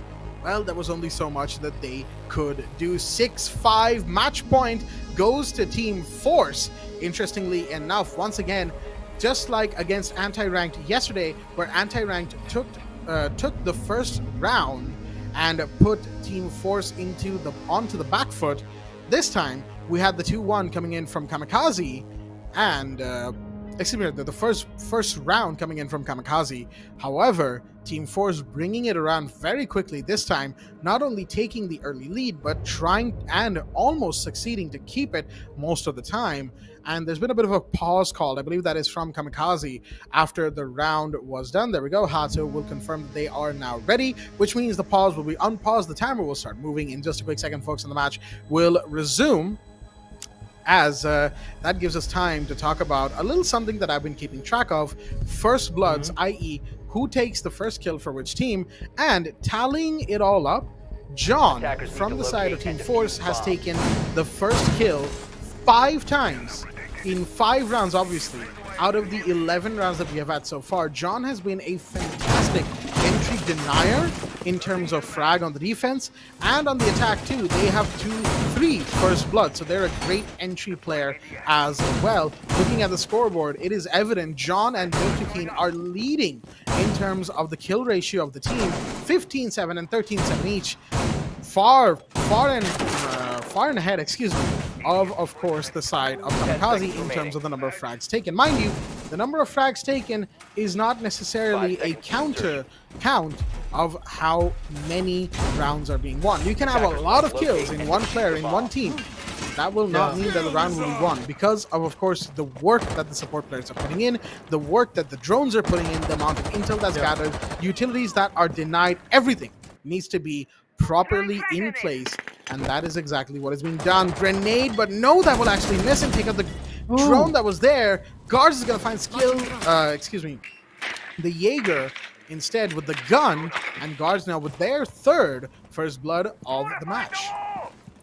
Already putting up a show in the lobby, and you can already see its color is down to the rush. Now looking forward to see that how Yazan is actually going to play, because according to his stats, this guy has already got 3 frags in the rounds that he have played in the lobby. So I think this is the right time to actually put up the space, right, to put up a courage. And now eventually John has been taken down. Now one of those top assaulter from this particular team has already been taken down, so that's actually going to put up a challenge. But on the other corner, Sajadi is also drawn to the rush. It's a 4v3 battle coming up. We have seen Kamikaze bouncing back from this particular situation. Let's see, is it possible for them to bounce back from this particular one? Because on the other corner, if we talk about guards, if we talk about Knuckle, well, they are holding their own counter back areas and they are just trying to put up a show. And if we talk about the hatches, well, they have been blocked out. If we talk about the other corner, Dovertukeen is also trying to configure and eventually trying to find out that from which location the enemy could be lurking. Getting the hatch taken care of, the Maverick with the blow charge as usual. Just there we go, making sure that there is no way they'll get shot while opening this hatch, going prone as well. Good technique overall. A little bit slower than some of the Maverick players around the world, but still good work on the hatch. They can still open up a second hatch if need be, or a little rotate onto any of the reinforced walls inside a site. That is, of course, what Maverick is fantastic at. Just any sort of wall breach denial that the defenders may have. Say they have Bandit, say they have me, which sometimes, of course, this team, that is Kamikaze, has had. Well, you can bring in a Maverick and just completely shut down every single bit of that. Guards with the surge gonna walk right into the site. Shots fired from a prone player by the bomb will not work. And there comes in the smoke charges, but again, no dice from it. Nicole tries to get the player, that's playing around that white door, but no, the pushing from Dotukeen gets the echo, but gets taken down. There's a defusal drop inside a sight. 3v2, body count advantage is on the way of the attackers, but the time is now what matters. 30 seconds, they've got to get in there, otherwise this round might be lost. Guards make sure that it might not be. Legend off the board, and it's now one smoke that stands between the side of Kamikaze and a loss, and there we go. Nicole will finish them off, Hato off the board, and that is going to be the match won by Team Force.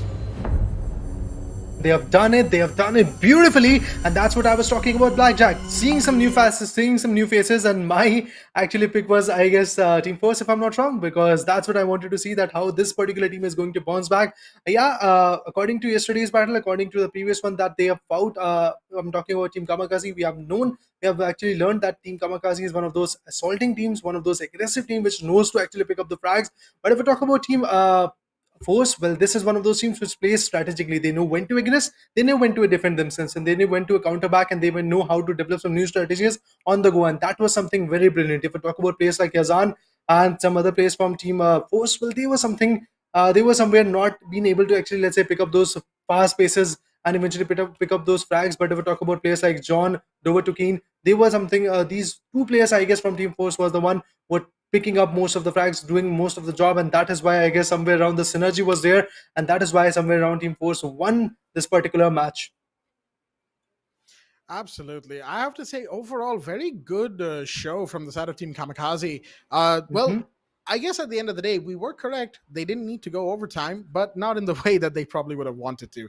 A 7-5 for them, a 7-5 victory for them would have been, of course, ideal because Kamikaze would have then put over, a point on the board for themselves. Unfortunately, they still will not. They have now gone 0 wins to 2 losses in this round robin table that they are playing in right now. Team Force will now put up 2 points, well, 2 match wins, and therefore the points that Mhm. stem from that onto the board for themselves. Folks, Team Force is looking quite strong. They have now beaten 2 of the stronger teams overall in this 4-team round robin situation. So, Team Force, for whenever they go into the playoffs, because let's be real here, the way they're playing, they definitely will, is going to be a team to watch out for. Well, of course, the strategies that they're implementing and the on the go decisions that they are trying to implement in the game is absolutely brilliant, and that is something which can actually make them a great team. Yes, of course, the competition will be tiring enough, but then again, Team Force is actually trying to put up a show, and we can see that Kamikaze was trying to compete. They were trying to equalize the match. If we talk about the round number 1 to 10. I guess we saw a buffer of 5-5, but after that, what happens? Round number 11 and round number 12 as well was into the bags of Team Force, and that is how they won the whole particular match. Yes, of course, we are talking about that particular perspective that Team Force has actually acquired 2 matches in their bag, and that is why they are going to go in the further stages, and that is where the competition is going to rise for them. But eventually, if we talk about Team Kamikaze, well, you've not lost it, buddy. Either you win it or you learn from it, and that is why I would like to say that Kamikaze is going to learn some new things and eventually be back really very strong in the next upcoming few matches. Absolutely. Kamikaze, of course, the journey does not end for them there. We do Yeah. hope that they take their, whatever mistakes they made, turn it into lessons, and of course, become stronger as a result. As a wise yet short movie character once said, the greatest teacher failure is. Let's not talk about the quality of the movie it comes from, though. That's a debate I don't want to be a part of yet. But yeah, Kamikaze overall great plays. Unfortunately, too many rounds, too many situations. They were just peaking too much, face checking too many Mhm. angles, and losing too many 1v1s to what was otherwise mostly reserved play and late aggression. Most importantly, late aggression from the side of Team Force. They really read into what Kamikaze could do and decided, Yeah. you know what? They like when we do this early aggression, when we give them 1v1s, when we face check everything. So let's not do that. Let's play late, let's play reserved, and be aggressive when we have the setup ready. And of course, that will be reflected on the scorecard that we will be seeing in just a quick second here, folks. There we go. The scorecard for the game. And my goodness, as you can see on your screens, just beautiful stuff from John, from Dovtakin, from guards. Nicole and Yazan, of course, playing mostly support and background Hmm. roles, gathering intel. Not really much for frags, but they held out on their own as required. And on the other side, Yeah. Kamikaze, of course, Goku-san led the charge alongside Legend and Hato. The kills were a little bit more shared in between the entire team. They were sort of doing everything at once. More support plays overall from more players. Hato, Sajade. I don't know why I struggle with that name, folks. Regardless, and of course, Skiller playing the support. Skiller, of course, was a little bit more higher on the kill count, I believe, yesterday than they were today. Goku-san, I believe this is the first time we're actually seeing them. So that is, the first impression. I gotta say, they're a good fragger overall, and they can play support if need be. We saw them, droning and gathering intel every now and again. They can play the back foot role, as it were, but of course, as compared to Team Force, unfortunately, the forces of Kamikaze fell just a little short. Yeah, we saw like players like, let's say, Yazano, if I talk about Nakul, they were trying their level best to compete, but eventually they were trying to put up a support battle. But before that, let's talk about a player we play a fight up coming up. It is actually, let's say, a head-to-head battle. Goku-san from Team Kamikaze acquired 10 finishes, 10 kills to be precise. If we talk about John from Team Force, he has acquired 16 kills in his bag. And if we talk about the deaths, well, that is somewhere the equalizer is actually going to be there. The assist from the ends of John is actually going to be far more superior because he has acquired 3 assists and 1 assist for Goku-san. The KD ratio, the kill death ratio to be precise, is actually going to be in the hands of Team Forces John once again because the KDR is actually 2 for him. And if we talk about Goku-san, it's shy from 1, I believe. 1.25 is going to be the case for Goku-san. I guess he did a tremendous job for his particular team, but somewhere around the team effort which was required was something which was lacking from Team Kamikaze, but still they did a tremendous job. They lost by 2, but still they did a great, tremendous job in the lobby. That they did. Fantastic stuff overall from Kamikaze. Unfortunately, it wasn't quite enough to topple Team Force, who will now put their second set of points on the board with their second win. And a little quick fact about John. John went 16-8-3, of course, as you can see, with a KDR of 2, but they also have 5 first bloods throughout this 12-round match. Being seconded by their own teammate Guards, who has, if I do a quick little count here, 3 overall first bloods, which means that John and Guards, not only were they, really just doing good work for their team, but are also amazing entry players in their own right. John, of course, doing a little bit more than Guards. Guards held back, let John do their thing, and only taking the entry kills whenever Guards was in a position to do so. Otherwise, they would just let John just wreak havoc over the map. I mean, John was all over the place tonight. They were, if the site was bedroom, they were right there in armory. If the site was basement, they were right there on tower. If the site was meeting, well, they were right there on, tower again, because tower is the site that you push the meeting from if you don't want to push from kitchen. Regardless, great stuff from John. We know we absolutely want to see more of them. We want to see more of Team Force. And let me tell you, when they go to the playoffs, Team Force is, forgive the pun, a force to be reckoned with that will be present here at the Playtonia Presents the Ramadan Gaming Championship, powered by SteelSeries and Tech Hub. Of course, Team Force aren't quite done yet, folks. They have a second match right now, for that matter, and that is, of course, against OGK, the winners of the OGK versus Kamikaze game that went all the way to Max OT. So, folks, don't go anywhere. Well, go to get you some snacks, some drinks. Make sure you're all freshened up, because this next match is going to be a doozy right after this short break.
Well, good evening, ladies and gentlemen, and welcome back once again to Ramadan Gaming Championship, powered by SteelSeries and Tech Hub, and presented by Playtonia. With me here, it's going to be my talented co-caster, Blackjack. Blackjack, welcome back on the caster's desk. First game was immense, toe to toe, but now we have two more remaining. So I'll say you might have just got warmed up, isn't it? Oh, absolutely. That first game was a fantastic, fantastic first game. I'll tell you what, there's been a fair few 7-5s I've seen over the course of casting for Rainbow Six, of course.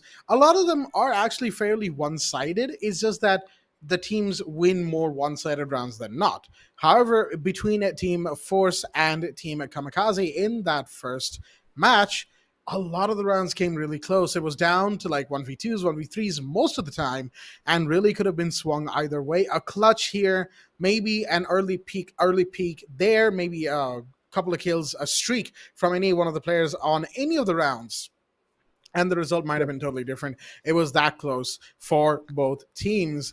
But Team Force, of course, if you're a fan of them, well, you're about to be absolutely, how should I say, exhilarated might be a word for this, because they are coming back to play a second game here and now against Team OGK, who were the ones who beat Kamikaze yesterday in a 8-7 round 15, last 10 seconds remaining match finish. It was a beautiful game to watch and cast. Me and Opcon, we were both at the edge of our seats by the end of it. Let me tell you, if OGK managed to pull off a performance like that against Force, well, then Force is going to have quite the task on their hands. True, and I believe Team OGK, not to forget that, their last match when they were playing up against the side of Team Anti-Ranked. Well, kind of a roster change. We saw Ace came in, but still, was that enough is the question, because they need those first bloods. They need to win those 1v1 duels. The last match what we got to see yesterday at game number 3, man, Team OGK was really looking as if they have drained down. But if you compare that with game number 1, that was way more better than they were just even bad at the same time in the third game.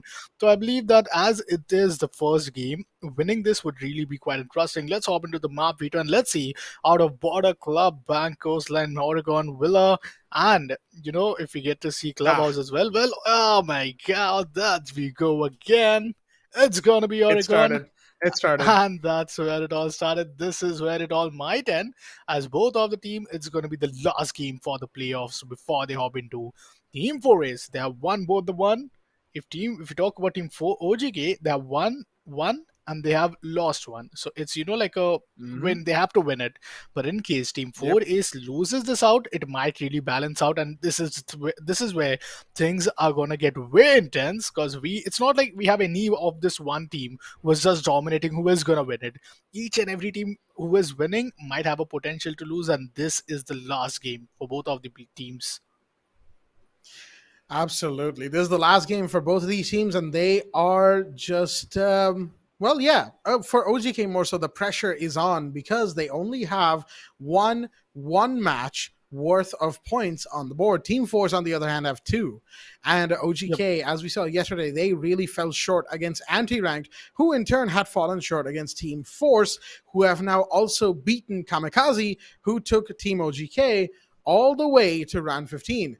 What does that say for OGK's chances? I can't necessarily tell, because Team Force, for a good chunk of that last match that they played against Kamikaze, looked a little shaky, especially when the first bloods were not theirs. Mind you, Team Force has a couple of very, very formidable players named John and, of course, Dove Tukeen, who were leading the charge in terms of frags, followed up by Guards, who is an amazing entry player for them as well on the attack. But John, just such an all-around great fragger, 16-8-3 MVP of the match, the last match that is, and with 5 first bloods across 12 rounds. That is a good percentage of entry kills, and a couple of them were double kills to boot. Excuse me right there for the stutter. So all in all, John is a very aggressive and very, very good entry player.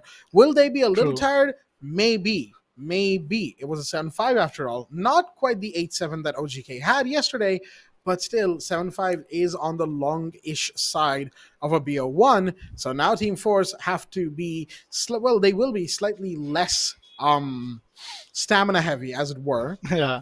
versus OGK. However, OGK on the other hand, again, have a big ask in front of them.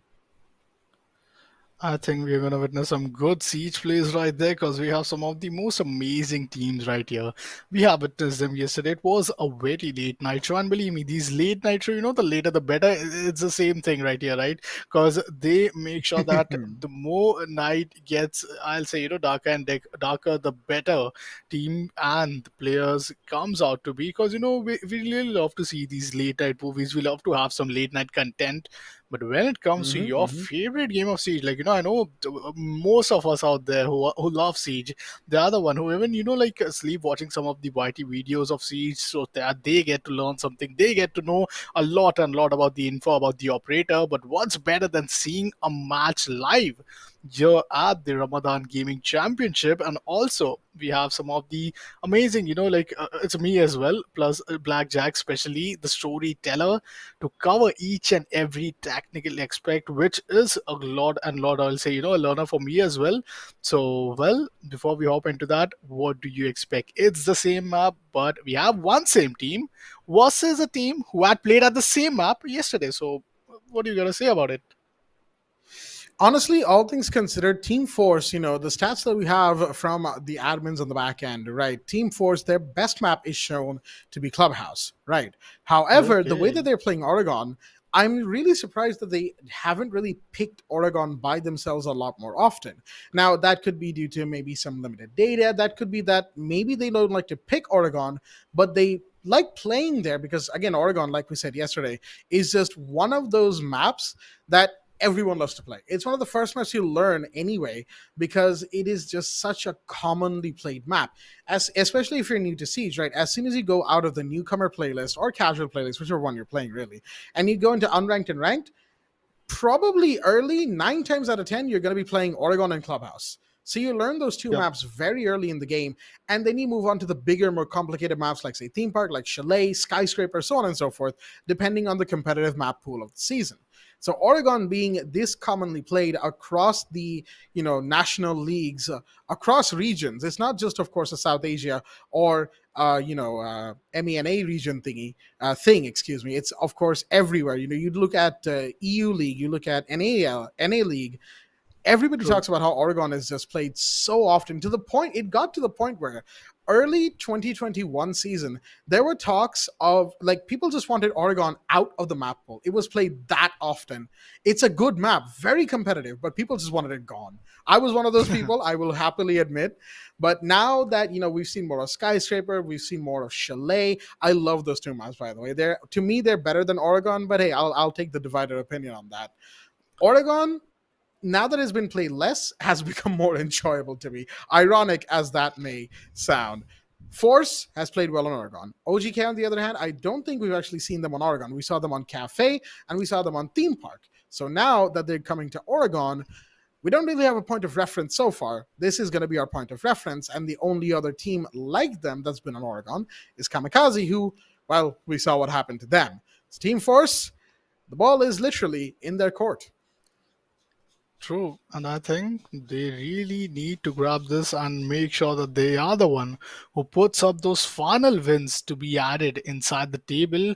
As we see, the stats really suggest that this is one decider map where, in case Team 4 Ace wins, it's going to be huge for them. It's going to be a chance for them to just be at the number one spot. Because take into consideration of any team, Team Kamikaze, yes, they have two losses. If we talk about Team OGK, they have one win, one loss. This is the third map. If we talk about Team Anti-Ranked, same goes for them. It's one win, one loss. So today is the day. In case, imagine it gets evenized here by the side of Team OGK, who might win it. That would potentially be a 2-1, 2-1 right on scorecard, and then all the net points comes into consideration. Not to forget that yes, there's a massive 20,000 dirham on the line. That Mm-hmm. is some Mm-hmm. some prize Mm-hmm. pool, and it's not something that you get to see every day. We know that regions are really being quite exciting whenever we see a siege Yeah. tournament, and now is the time you can really watch out for such tournaments. You could really be the one as well. So in case you want to know more about the registration, do check the link inside the description. And also, it's the map of origin. Let's see what's going to be the eventual, operator bans as well, along with some of the picks which might come in. Yesterday, more of, banning we saw all the way from the side of, if I'm not wrong, Valkyrie, who is one of those most potential intel gathering agent, the spy cam, each and everything just getting, denied at the very start from the side of, if I'm not wrong, OGK itself, and they were playing up against the side of Team Anti-Ranked. So what are those operators where we have seen them being totally quite dominated? Because you talked about John, you talked about all the other players. I think there's some homework which, if Team 4A's might have done, would be really, really some, I'll say potential advantage and might give them a competitive edge. Definitely. I feel like OGK will definitely be on the lookout for John, for Dovtakin, for guards in particular, because of course the remaining two players of Force, they are, well, they love their support roles. They get kills whenever they're needed to, but if you leave them in a clutch situation, they might not be able to quite bring it out unless they have any one of the other three still alive with them. Even if it is, say, John and Nicole, or John and their fifth player, who I can't currently remember the name of. I do apologize to them for that. Then there's still a chance that Force wins out, right? But say it's those last two players, the support players, so to speak. Support players can't clutch is a meme. Support players can clutch. Trust me, I know a couple of support players who can clutch out a round.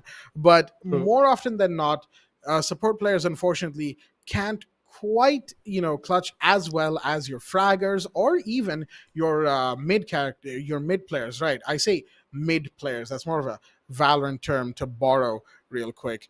Players who basically play the slot between fragger and support, flex as we call them here in Siege. They can sort of switch between both roles. They can be a fragger, they can be entry denial, they can be support, they can be hard support, lurker, roamer, anchor, whatever you name it, they can do it. Flex players are a great player to have, and guards kind of fits that role when it comes to Team Force. On the other hand, OGK, well, I'm not going to say it. Well, I'm thinking it, but I'm not going to necessarily say that OGK is a team built of fraggers, because that would be disrespectful to the players in that team that play the support role. They're not like G2 after all, and we all saw what happened to G2 after they built that frag heavy super team. They didn't win a single thing after that. So, as we know, frag heavy teams don't necessarily work out, but that doesn't mean a team of full supports will work out either. So there's that balance you want, and that's where flex players, that's where your support players, and having a couple of fraggers, entry fraggers, come in to play. Now, of course, mind you, this round robin table that we have here at the Playtonia presents the Ramadan Gaming Championship, powered by SteelSeries and TechUp, is not the only place to enjoy some Rainbow Six action. There is an open qualifiers, the registrations for which are open. So head on over to the socials of Playtonia, head on over to the Discord if you're in there as well, the description down below, the chat on Facebook, it is all there. The links are all there. Make sure to get in there if you want to be in the action, a part of this exciting Siege gameplay.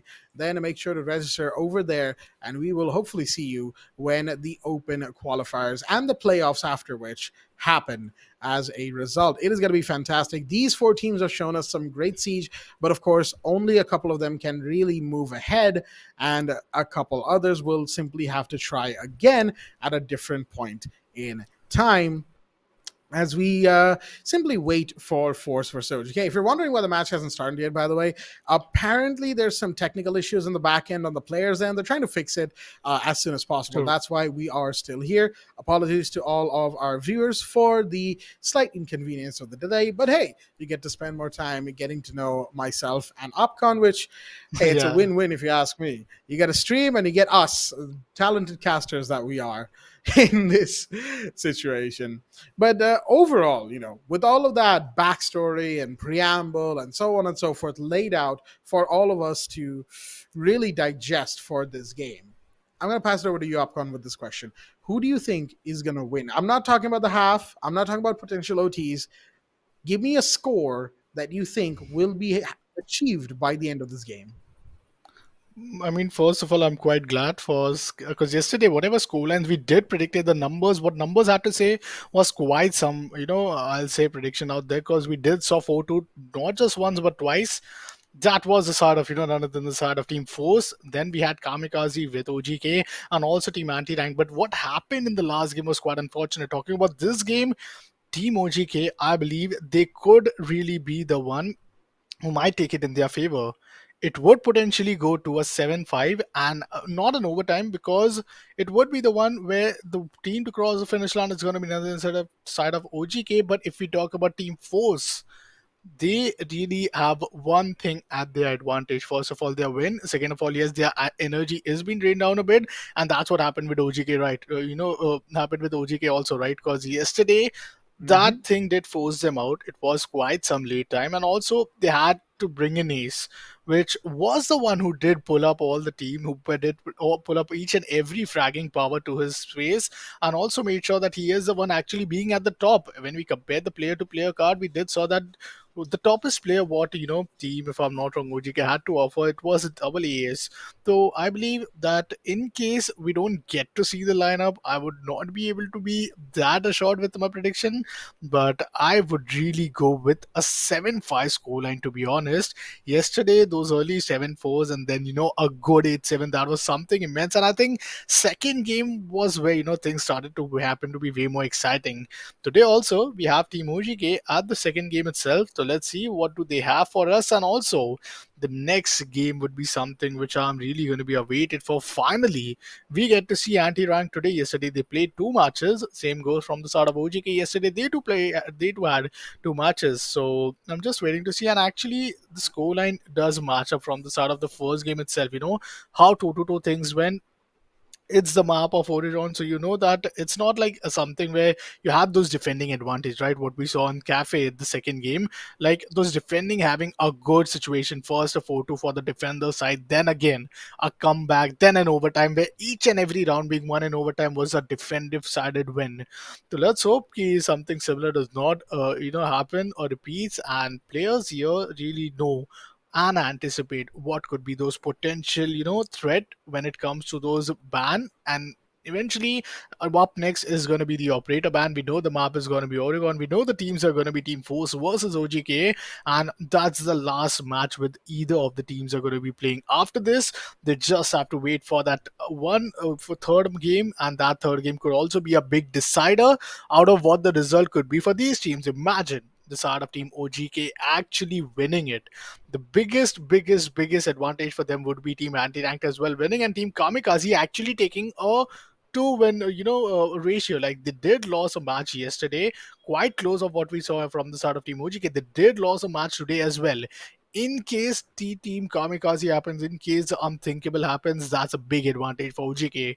So the game won't be over unless it's over, unless the game number 3 is over. And I think overall, winning after the win and loss ratio, game 3 I anticipate to be way more interesting, as Team Anti-Ranked is going to play with a team who has really been shown quite some toe-to-toe matchup. They come this close, but they are still so far from that win. And not only for once, but twice, Team Kamikaze happened to be haunted down by that fear of losing. Absolutely. And Kamikaze, of course, the only team so far that has not put any wins on the board, which is extremely worrying for them. Because, of course, in a 4-team round robin situation, there's only so many matches that you can afford to lose. They only have one game left. And their best case scenario is if they manage to take the win over the side of anti-ranked, then they will match anti-ranked's win-loss, which is 2 losses, 1 win. Excuse me, there was that 2 losses, 1 win. Anti-ranked. Yeah, if Kamikaze wins, of course, that is the situation that we were just talking about. I confused myself with my own words. I outsmarted my outsmartishness. Something English, I don't know. Anyway, besides the point, Kamikaze winning that, they match up to Team Anti-Ranked, and then the net score and the differentials, all the maths on the back end that I'm not really good with, that comes into play. But of course, we will see that later. Right now, game number 2, Team Force versus Team OGK on the map of Oregon is going live. We apologize for the slightly extended wait, but we are now here. All the issues have been resolved, and let us commence on Oregon. Well, first ban coming in from the side of Force. Let's see. Who is the player bringing in a lot of potential threats, I'd rather say. 2 seconds more and we get to see the reveal. Is it gonna be Oh, as usual, for the fourth time, Jackal gets out. Down quarantined, won't be able to be the pick. Any potential pick would really be, not being chosen. But once again, the attacking side, it's OGK and the ban Thatcher. Well, no surprise for me looking after the ban screen.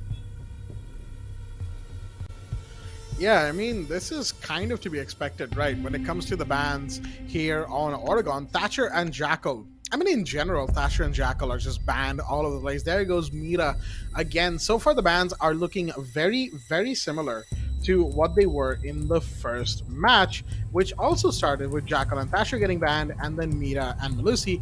Now, a correction. Thatcher wasn't actually banned in the first match. I had to scroll up on my notes real quick. It was actually Flores who was banned because of those RCE Rotero drones that are such a threat to your defensive lineup. But looks like OGK wants Thatcher off the board. They probably will be playing a little bit of Flores themselves, as Mira and Mira and Malusi are the final ones to be banned here in this match, completing the ban phase, the old favorite of Siege operator bans, as we like to call them back in South Asia, folks. These four, they are banned constantly. If the teams don't know who they're playing against and they just want to go for the safe bans, there you go. Jackal, Thatcher, Mira, Malusi off the board, and the first round with Team Force on the defensive side is underway. Defenders The game is about to start. Team Forces there at the defensive, while Team OGK would be the one towards the attacking. Might want to make sure that they keep into consideration each and every potential angles.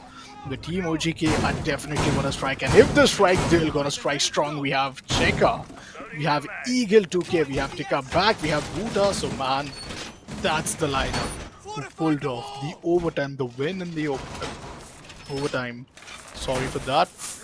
If we talk about the side of Team Force, we have Guards, Dove Tukin, Yazan, we have John and Nicole. 5 seconds remaining. Man, I believe this is, I'll say, those two metals Attackers must locate fighting and off defuse each the other. bomb. That's gonna be some fight out there, and I am just waiting for the match to begin. The match has begun at this point of time. Slowly, steadily setting in. It's gonna be the start of Team OGK stepping towards the side of the main entrance.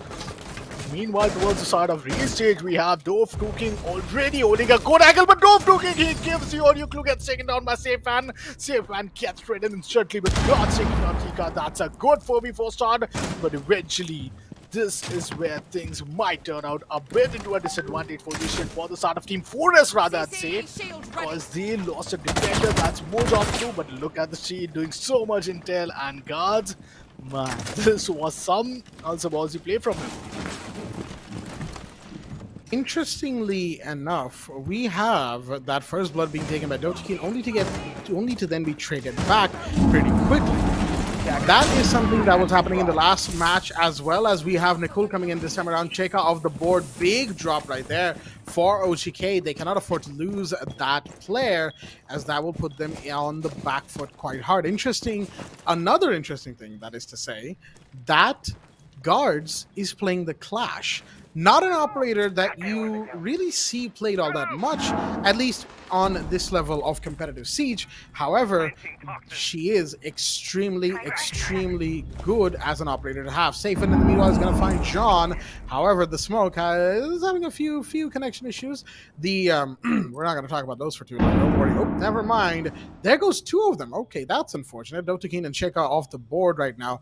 But of course, Dovtakin was Attackers have dead located a already, bomb. and I believe Cheka was as well. John, in the meanwhile, is down, as is Tika, which leaves it into 3, and a quick entry right there into the site will allow Saven to get have Nicole recovered their out of there. diffuser. The Clash now coming back from Tower Stairs. However, there is Bota above Tower as well, and that is going to be something the Clash has to watch out for. Where is Yazan to hold along with the Clash? There we go. There the charges come out, but unfortunately, the quad kill does come through from Siphon. Guards off the board. The plant is now happening, and Yazan, in the meanwhile, still towards blue. Attackers are activating the Unfortunately, I think they might be having a few problems. Oh, dear me. That is Not a good start. That is a lot of unfortunate disconnections right there. We're not sure what's happening. And I think we're going to have to get a couple of admins involved right here, folks, as we will, of course, pause and get things sorted as well. Not the best start to this highly anticipated game, as it were.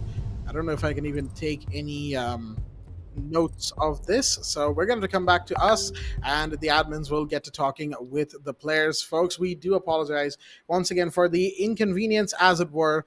But as you saw, there was some connectivity issues to the server that happened in that moment right there. True. Man, I mean, I believe, we just get back inside the game. We get back inside the action quite soon because what we got to see, out from the side of players as well. Starting off, it was quite some trade, quite some good start, but eventually, these trades are something which is quite promising, especially, I'll say, coming out from the side of Team OGK. They have that OG lineup which we were missing yesterday at the game number 3, but today, man, I am really excited. I'm just waiting to see what teams have to offer to us, and it's the map of Oregon. So, starting off, we see a defensive side. We see a good defensive approach from the side of Team Force, if I'm not wrong, and OGK right there. They have those 4 players. They have some good potential entry points, and they might want to use it. They might want to use it to their favor eventually, and also make sure that no matter what happens, this is the game, the last game for the playoffs before those amazing semifinals and finals day takes place. I think semifinals is those one day where we are going to witness more than a beer one, and I believe that this would be one interesting factor as the way teams have been really performing, especially the side of Team 4. It's not only once but for twice. They happen to be the one who have brought it quite close as a 7-5 as well. So whenever such things take place, we know that this was just about the game number 1. What about the game number 2? And in case it equalizes, we fall into a decider map. Decider map really is always one of the best because you get to see more than one map with the same team, with the same skill, and those skill in different map really might have those different output, those different results, which you cannot really decide or judge on the basis of that one map.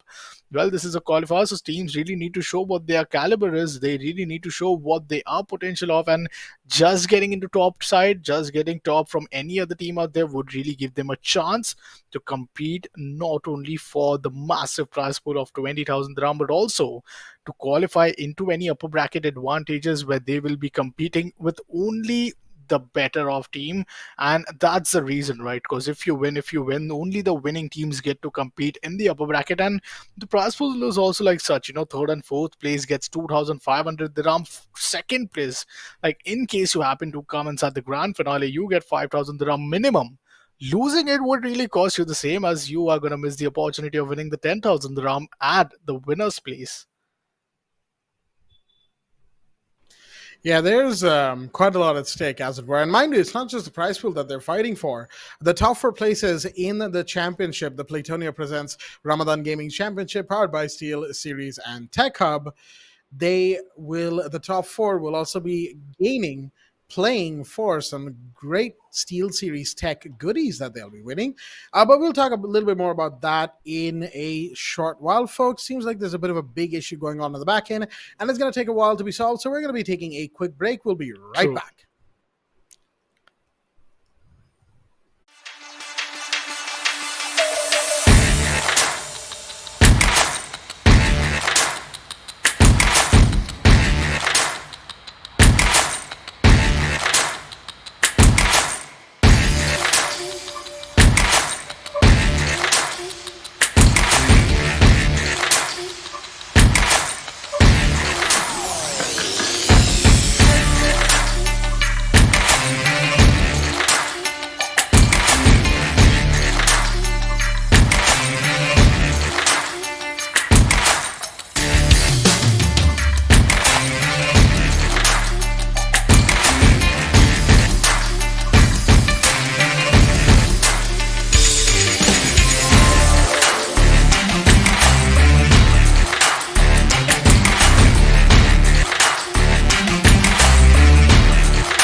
Alrighty then, our viewers at home, once again, a warm welcome to the Playtonia presents the Ramadan Gaming Championship, powered by SteelSeries and Tech Hub. I'm your host, once again, Blackjack, with my co-host, Opcon, as we are back, and hopefully back with the game as well in just a quick minute between, of course, Team Force versus OGK. There we go. The confirmation is in. The game is coming live to your screens once again.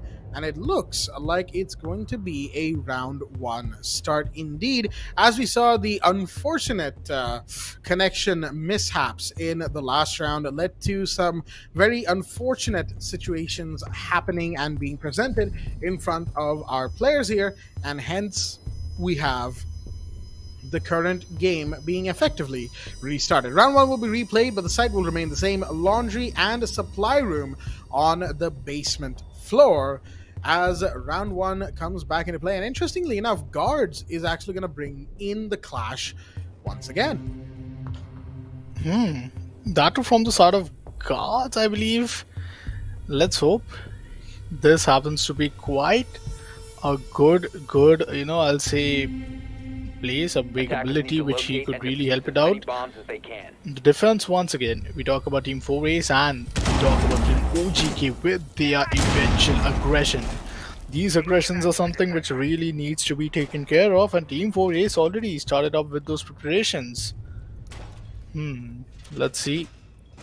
Team from the side of Team OGK still kind of waiting and making sure that they are just all ready. We have Safin, we have Tika, we have Eagle, 2K, Sheka, and Buddha coming in from the side of OGK. 10 seconds And left. if we talk about the side of Team 4Ace, we have Team Yazan, 5 Dove, seconds 2 King, remaining. John, Nickel, and Guards. Well, seems to be a bit Attackers small are error, a moving out to very locate a bomb minute and error. The attacker's So bomb that's diffuser going to has be been no such dropped. issue, as these minute errors do take place, and what we are here to do is really make sure that we get to witness some action, but at the same fair time, a very fair action, to be honest, because a single disadvantage, a single issue from anyone's end could be really exploited, and that would really, easy out the opponent for making sure that he is able to capitalize on that. And having an expected result is something which we are not here for. We are here for some unexpected gameplays. We are here for some immense siege action, and well, these rehos is really going to give you a very, very great opportunity to witness some amazing action here. This is going to be Team OGK competing up against Force. We did know the map, which was Oregon.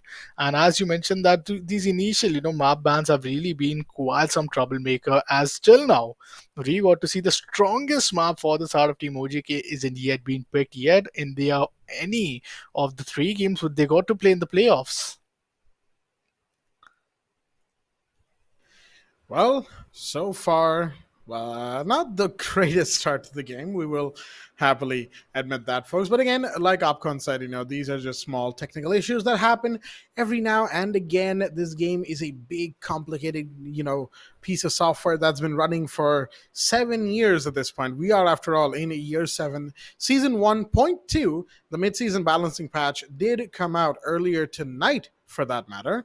And there's a new map in the game as well, but we'll talk about that later. From what I'm hearing from our admins in the back end, we have apparently the first 2 giveaway winners, and they will be contacted on their email. So if you have won the giveaway here at the Playtonia Presents the Ramadan Gaming Championship, powered by SteelSeries and Tech Hub, well, make sure that you keep an eye out on your email. Playtonia will be contacting you. And on the other hand, for more giveaways, well, keep an eye on the socials, keep an eye on the streams, folks. As far as I know, there's a few things coming, and you don't want to miss out. Back to what we were talking about, so to speak. New map, Emerald Plains, is now out on Rainbow Six Siege. It is the map accompanying this, supposed to be accompanying this patch, as it were, of Demon Vale. Of course, since the map has just made its way into the game in the mid-season patch notice because it wasn't quite ready for the release of the title update, there will be, there was a little bit of time taken. It was tested out a couple of times on the test server. Now it is out, and honestly, I can't wait to sit down and play it. Of course, tomorrow, because the way this is going, we are going to be here for a while. And given like a few incidents in college earlier today, I don't want to get into all of that. It was a tiring day for me. So once we're done here, I'm just going to hit the hay. Tomorrow is going to be all about those sweet Emerald Plains, let me tell you. And the new map looks amazing. We've had a lot of maps in Rainbow Six, but Emerald Plains, at least visually for me, is about as striking as Coastline when it was first introduced way back year 2, season 1. Don't get me wrong, there have been some very visually striking maps since the first version of Theme Park was very different visually because it was so dark in so many corners of that map. Even at daytime, you could barely see what was going on inside the building. The Hereford rework, the much maligned, infamous Hereford rework, I don't think I need to say more than that about that one. Of course, we have Fortress, very visually striking outside, not so much inside. All the rooms kind of look the same. Villa, very beautiful map. But none of them quite matched up to the way Coastline shook up the scene visually and really showed us what the level design team could do. And now Emerald Plains is up there for me in that regard. Now, how it flows as a map, of course, remains to be seen. As for the time being, again, we're just going to have to wait for a little bit for our players to join back in nice and quickly. Of course, this balance patch brings with it a bevy of changes, buffs, and nerfs to operators. Some of the big ones, of course, Gridlock gets 4 track stingers now, mind you, up from her usual 3. Ying's Candelas do not stun for as long as before. I believe that stun timer has been cut in half, but she's then been given 4 Candelas. I don't know why. She does not need 4 Candelas. She does not. But she's going to get them anyway. Oh my goodness. Man, this has got me so much weighted. Like more you wait, more excited you get, more eager you get to what's happening right there. We are quite waiting for the match number 2 to begin. As I mentioned, this was the final map for both of the teams right here. Then we have another final match for the rest 2 teams who will be having their final match once again. This means that we have 4 teams lined up for different teams, to be honest, in 2 different games. First game was at the map of Oregon, and that was Team Force actually taking it in their favor. For the second time, Team Kamikaze, they did not manage to secure the first win. They are eager to see the first win. But Team Kamikaze, after losing it yet again at the start of Force, they will be seeing Team Anti-Ract at game number 3. Let's see if they have their homework quite done, because what we saw yesterday, Team 4Ace, they did defeat a team none other than the side of Anti-Ranked at a very good pace, to be honest. It was a 7-4. If we talk about the side of Team Anti-Ranked, yet again, they were looking a bit shrinked, but they did eliminate Team OGK. They were playing the second game. If we talk about Kamikaze, the match of overtime was the eventual, situation which got them at a wrong pace. What these suggest is that Anti-Ranked and Kamikaze, it could be a very, very one-sided play. What do you have to say about that for the game number 3? Kamikaze versus Anti-Ranked. I mean, given the way Anti-Ranked really played around and adapted to the way that OGK like to play, their hyper-aggressive playstyle, it could actually turn out to be one-sided given what we now know about Anti-Ranked.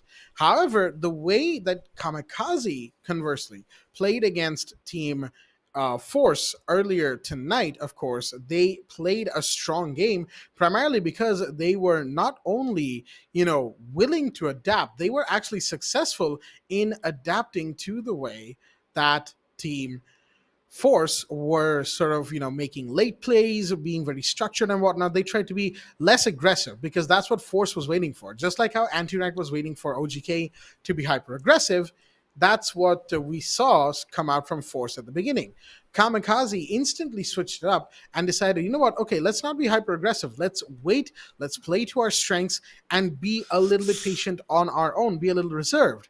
They did that, and they started forcing Force to make mistakes. Force was actually, 2-4 down, I believe, going into the half, and they ended up winning anyway because of the way that they conversely counter-adapted to the way that Kamikaze were playing. So overall, fantastic stuff from both sides. And if that match is an indicator of what the third match might be, well, folks, we're in for a doozy. However, right now, as you can see on your screens, Force and OGK are back in. We've had 2 rehos, as it were. However, now we are back in the lobby. Everyone's in. Basement Laundry and Supply Room is the site of choice. Guards is still going in with the clash. 3rd time's the charm, hopefully, as we now move in to the match. Man, I'm just waiting to see what's going to be the operator pick. Starting things off, it's going to be Smoke, Thunderbird, Jagger, Legion, and Clash. On the other hand, we have Finka, Twitch, Hibana, Ace, and Nomad. Well, the defense is for the side of Team 4Ace, and we are gonna see Team OGK attacking from different point, making sure that the diffuser, the objective, is being completed. How important is going to be this prep phase for the side of Team 4Ace? Not just to do the same, but to do something different. Those are early aggressions being a very good choke point that they could really get this first frag. But yep, at the same time, it's quite risky. But guards, this is the player to watch out for. Absolutely. You know, we talk a lot about John, we talk a lot about Dotu Keen, but guards, being the kind of flex player that they are, also shared with John, right? John had, what, 5 first bloods in the previous match against Kamikaze. Guards had 3. That is 8 first bloods for the side of Force alone, just because of these 2 players. Yazan took a first blood of their own as well in the middle, and that's 9 out of 12 rounds that Force opened the the frag book, as it were. So fantastic stuff, and fantastic stuff overall from the side of Team Force. However, again, I guess they've had a little bit of time to catch their breath from that game in the middle of all the technical difficulties and whatnot that we have been having. However, OGK, now they have seen what they're up against, and there we go. John with the entry frag, huge drop. That is Boda, the Ying of the board. While, of course, the Thunderbird has been spotted on the 2nd floor, how fast and how well can the side of OGK capitalize on that information, given that they are a player down? Yep, and I believe that the way teams have really been having not the ideal start, Buddha getting eliminated, and then you see Sheka. That's a final trade coming in from the side of Sefen, but Nicole and John goes in huge, and that's one single player Eagle 2K surviving down the line towards the side of Kitchen. Let's see if he has any miracle for us to show. Eagle 2K, meanwhile, getting totally anticipated, gets one. Gets himself revealed. Nicole trying to get some pistol. Guards going in, aggressive. Nicole is now going to eliminate him at an over-angle position. Gets another one. Oh dear. Double kill comes in. You do not want to miss on to him, but he finally gets knifed. And that's the first round for the side of none other than our team, one and only Force. OGK looked a little scattered in that last round, I'll tell you what, because they were kind of all over the place. I don't think they quite knew how to go about playing the round against Force. They may have seen what Force is like to do early in the round, early in the game. However, they may have still wanted to just hold back and see if Force was trying something different. And to their credit, Force actually was. John was super aggressive with that first blood, taking care of Boda, who was playing the Ying, and then kind of fell back, right? It's a bit of a mix of super aggressive first pick, fall back, wait for your enemy team to make mistakes. That is what John and the rest of Force did, and OGK, unfortunately, they tried to refrag, and while they got 1 player, it was at the cost of 3 more, giving John not only the first kill, the first entry kill, the first blood of the match, also their first 3K in this match as well. John has just been on form this night, this evening, this night, however you want to call it.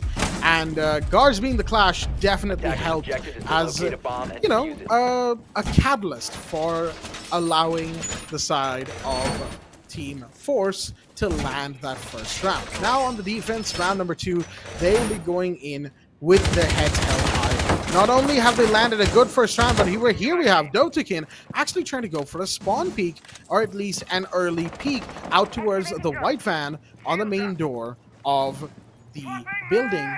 Oregon. Unfortunately, they weren't able to quite connect. There was a clash there to give them cover as well. Guards has fallen back since, of course. Yazan preparing a jump out on the bottom white stairs window, just in case they need to. John is there as well. Look at this. And the default outside cam has not been broken. Dotakin, however, will find Cheka. That is a big drop right there. That is the Hibana of the board, one of the hard breachers. And there goes Save, and Dotakin with another. And now it is the first blood 2K for this player. This Vigil, aggressive as it were, trying to give Force the first couple of kills. They have succeeded in that. Tika finds one, that's Yazan off board. However, that's only one kill. Proximity alarm will give away their locations. They're going to turn around and take care of utilities, only for Nickel to come in and take the kill. Dotakin goes down to Eagle 2K in the meanwhile. However, it's only Tika and Eagle 2K who remain. The He's going to come out. They do see the smoke. Nicole goes down. Unfortunately, not quite aware of the fact that Armory hallway window was opened. And that is going to be one or more of the board. Guards and John, the last to remain. But mind you, they were the premier entry fraggers for the side of Force in the last match. And OGK will have to be more than well aware of that. They've got a clash waiting for them on the door from the trophy room into sight. And of course, they've got a very, very dangerous Mozzie as well to contend with. So rotate is going to happen. Eagle 2K is going to go all the way around. Seems like towards the main window. Things are coming out. That's going to be towards where the clash is. But look at that. Just well done right there from good old Guards. Coming in, giving a few shocks, but no! John goes down from the back, excuse me, and that's going to be Eagle 2K taking that kill, and Guards has been damaged up quite a bit as well. How do you go about this now? Because things have just been turned on their heads. Tika's going to push up, so is Eagle 2K, and the clash is stuck in one position and one position alone. Position given away, and there we go, forced out by the Finka, and the shots connecting early into the line of sight of the Iana. And that's going to be the kill taken, and that is what? I believe a 2v3, maybe even a 2v4, dare I say. Clutched out by OGK. Beautifully done by Eagle 2K and by Tika. That is the first round that OGK have put on the board.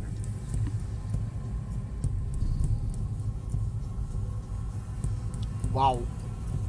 Team 4A sat the defensive up against the side of OGK.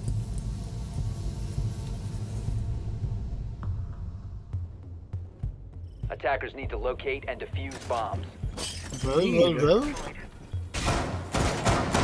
Right now, yes, these first couple of rounds are an interesting indicator of what may or may not become. I'll be honest with you, Opcon, because we did see Dovkin have a double kill entry into the round. First couple of kills, right? Unfortunately, it wasn't quite enough because that momentum could not be held. That 3v5 was still clutched out. Once again, as we saw, thanks to Tika and thanks to Eagle 2K, the Iana and the Finka, respectively. That's why Finka is one of the targets for an early pick, if possible, because she allows for these sorts of plays to be aggressive, because you have extra health, extra, just so many things, really, that are available to you. Slightly faster movement, slightly faster ADS speed, more health, heals, everything. Finka is a dangerous operator. And that LMG, the grenades, and the Gon 6 in hand, ooh, that is a very powerful, very, very powerful kit. I would not be surprised if Finka gets nerfed in any of the upcoming patches. Oh man, and I think this second game, the second round, this gets a lot, intense here. We have construction side being holded off towards the exit entry point. Well, Safin gets the wooden track down, tries to peek on towards the side of guard. Now this is a very amazing play. Him being getting the intel at the same time, getting no damage. Nicole down the side, near the kid's Zom, holding a very, very off-angle position. Well, the first blood once again goes towards the side of Eagle 2K, but instantly get turned down. It's going to be the guard. Well, Guards is been looking quite promising to make the difference, but Yazan takes on Tika. Now that's a good numbers advantage right there, Team 4A's. They got the start, the ideal start which they might have been looking forward for. Big tower, once again, Checker takes to entry. blows up the wall, gets an entry, but well, God is going to take down Buddha. In case losing, check out this 1v1 duel would be a big situation against the odds, which are really being quite challenging enough. But 4-2, well, quite clutchable, I believe. Especially with Cheka on the board and Saivan as well. We saw Saivan take a couple of clutches in the match that they played yesterday, OGK versus Kamikaze, of course. However, and as we know, it's a big however, are they going to be able to get away from the flash? Guards has just been holding, and Yazan getting the flank done thanks to that play by the Clash, just distracting constantly, making sure that there was no way that the Hibana would even be aware of a flank coming in from the back. But is the Wama, Yazan, who flanked, aware of where the Nomad is safe when they don't know where the Wamai went? But no, Yazan wasn't there either. And Seifen will turn around and take the headshot. That's a bruh, if I've ever seen one. Nicole crossing out right next to, of course, the attic breach. But yeah, Seifen, on the other hand, is just going to hold back from going into attic, I believe. As we've got a little bit of... okay, he's going to decide to... They're just going to decide to fall back, straight back to outside of blue, and kind of just take time for the side of OGK to decide what went wrong, what they needed to do, and what they need to recover from now going into the 4th round. Operators, you have run out of time. Round number 3. This is going to be secured once again. Team 4 looking quite strong. They have back-to-back 2 rounds being at their side, counter to which Team OGK, we'll have to see how are they potentially gonna, make sure that they have a good equalizer. We have seen most often the 2-1s resulting in a 2-all, but well, guards once again going in with the Clash. Lana for the side of none other than Tika. For Yazan, Smoke for Dove 2 King.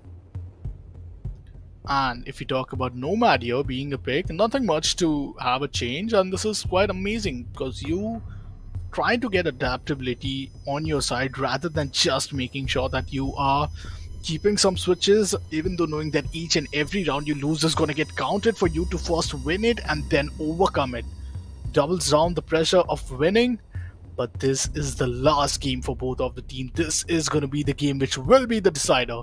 That will Team 4 be the number 1 team, having 2 wins already? Or is it going to be Team OGK who will get a good chance to keep the hopes alive rather than 2 losses?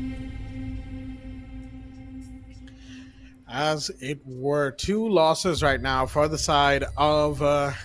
OGK will be definitely hurting them and will put them on the same track as Team Anti-Ranked. And should Kamikaze beat Anti-Ranked, then that is going to be a bit of a stats game for all those 3 teams.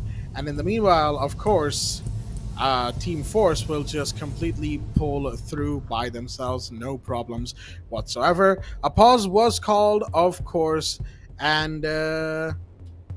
okay, it looks like apparently one of the players has kind of gone somewhere. That's why the pause was called, which means the pause will have to stay active for just a little longer. Don't worry, folks. I know that this game has had a rocky start at best, but there is no more rehosting as far as I'm aware. Yes, we've got the ready from both teams. The start is a go, and that means the timer will be resumed. All right. Thankfully, I don't think I'd be able to handle another return to the caster screen. I'll be honest with you. Man, like locate and defuse as something many we bombs as they did, can. yesterday as well. Quite some yeah. midnight, oil being Yep. grinded, but still 2-1. Do we expect an equalizer right here? Or do we expect it all the way to go towards the start of Team 4? This is like the mid phase of the first half is now over. We had 6 rounds, now 3 more rounds remaining.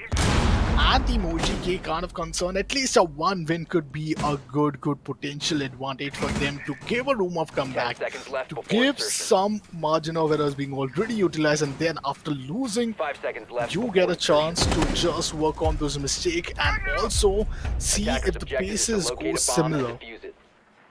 Well, attackers stepping inside. This is gonna be the side of Origin. Shower corridor being holded off. First floor. Now want to move on to the second one. Guards have a change.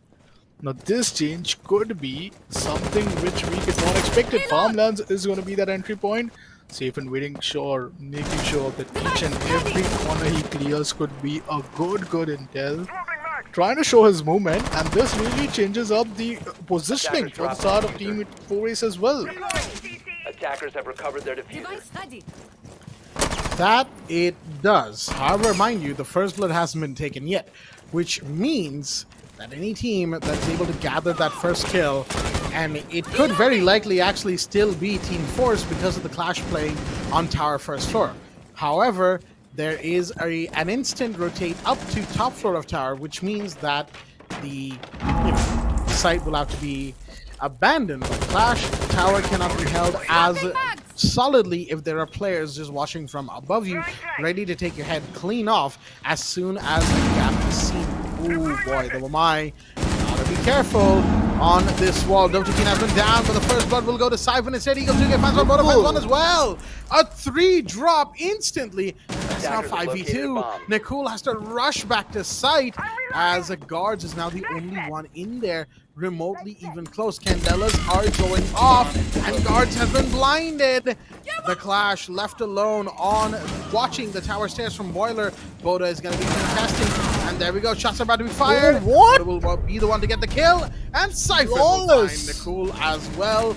A full flawless on Laundry Supply round 4. Looks like Team Force is not liking what may or may not have happened right there.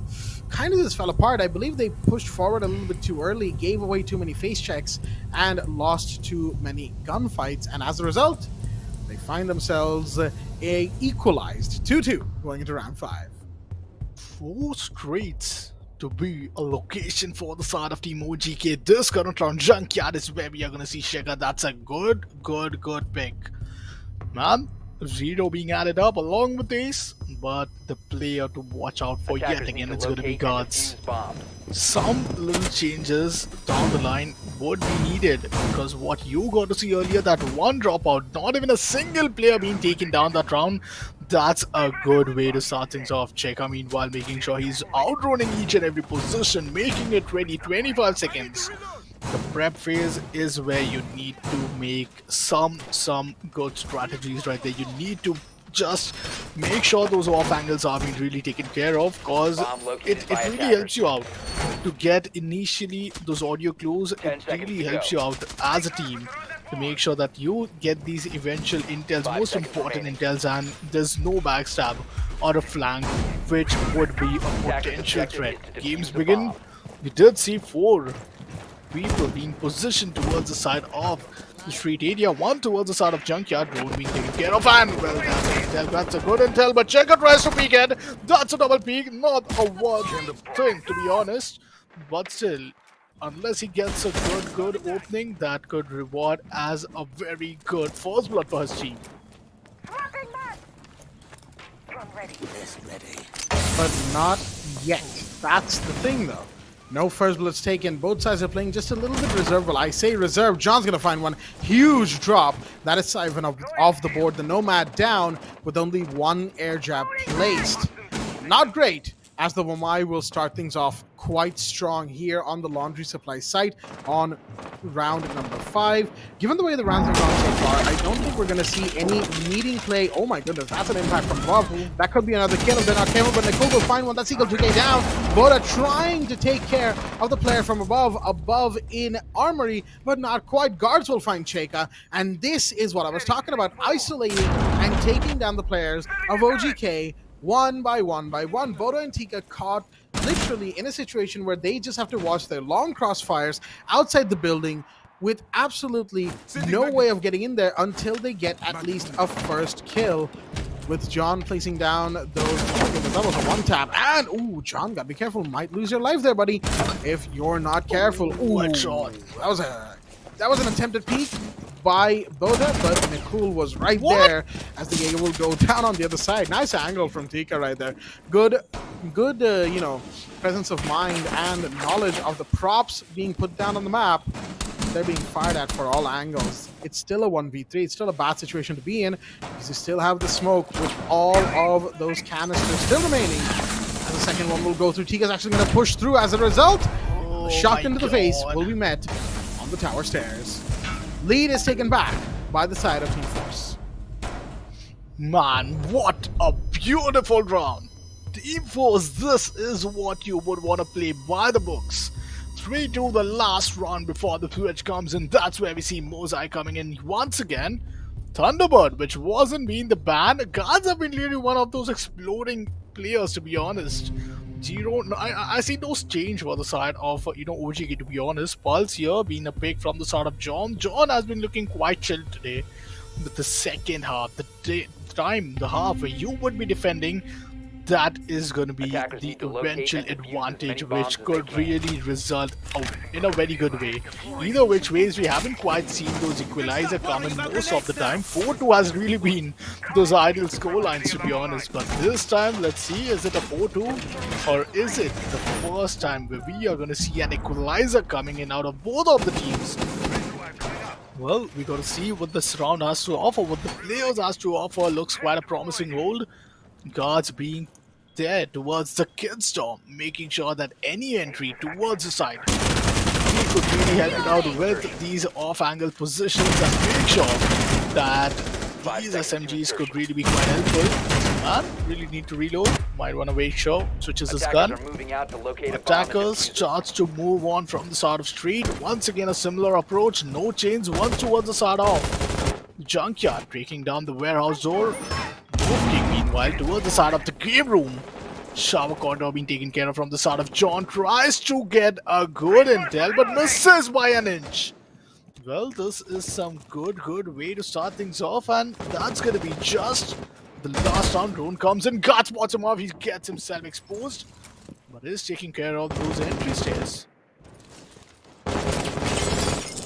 Holding it back for the time being, but look at that. The Pulse cornered inside of lower garage right now, still present in there. Somebody, all they need to do is peek the opposite door of garage, and they will get them. The north door, somebody. Okay, never mind. I was getting stressed. I was actually about to say words right there, but Tika has managed to take the kill onto the Pulse. Unfortunately for John, the low fire rate of the UMP didn't quite lend to their favor and lost the gunfight to Tika. Tika taking the first blood of the round, and boom.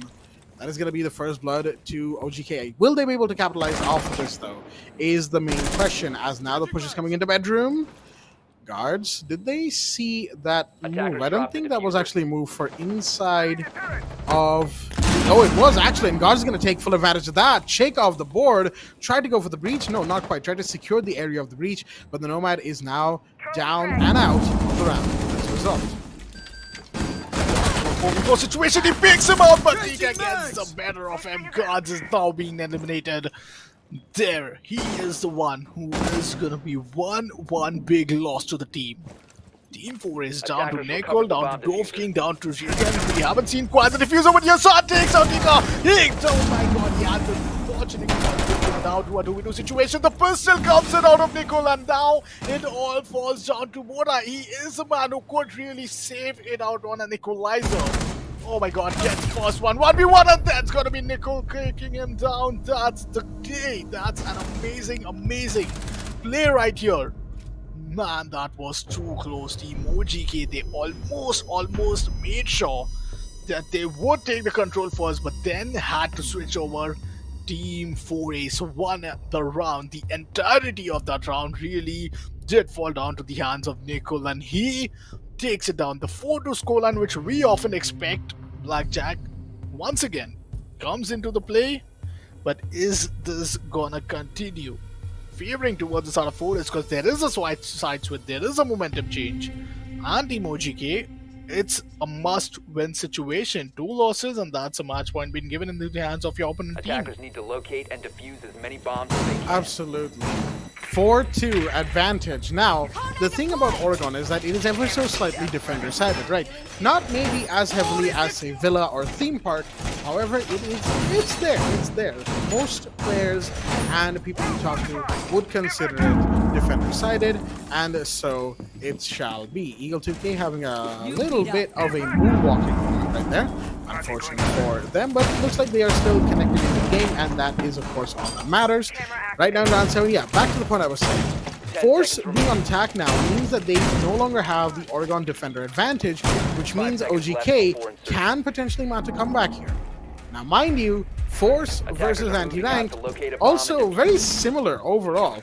Both teams were constantly trading back and forth. The first half, it was won by Force 4-2, yes, but you know, anti-ranked still managed to equalize. Oh, wait a minute. Is this a rush? It could be a rush. Big rush indeed. And it's been read into right there. Siphon just waited because you could hear the door being broken. You could hear the footsteps of Finka. But it will go down in the meanwhile. That's going to be a huge counter pick by Dovkin. And that's going to be guards of the board. Eagle 2K takes that. And it looks like an attempted rush from the side of the attack might have fallen apart before he could even take off as Dovkin falls as well. Down to a 2v4 situation. There is a good entry point for Nickel to make sure that he gets a player off angle. 4 A's, they are on the verge of losing that lead to 1. The 2-round lead is going to get minimized, but I don't see that as a big problem.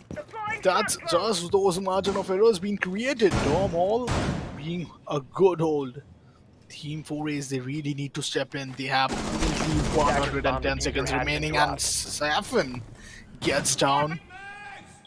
Gets Yajan down to Nickel.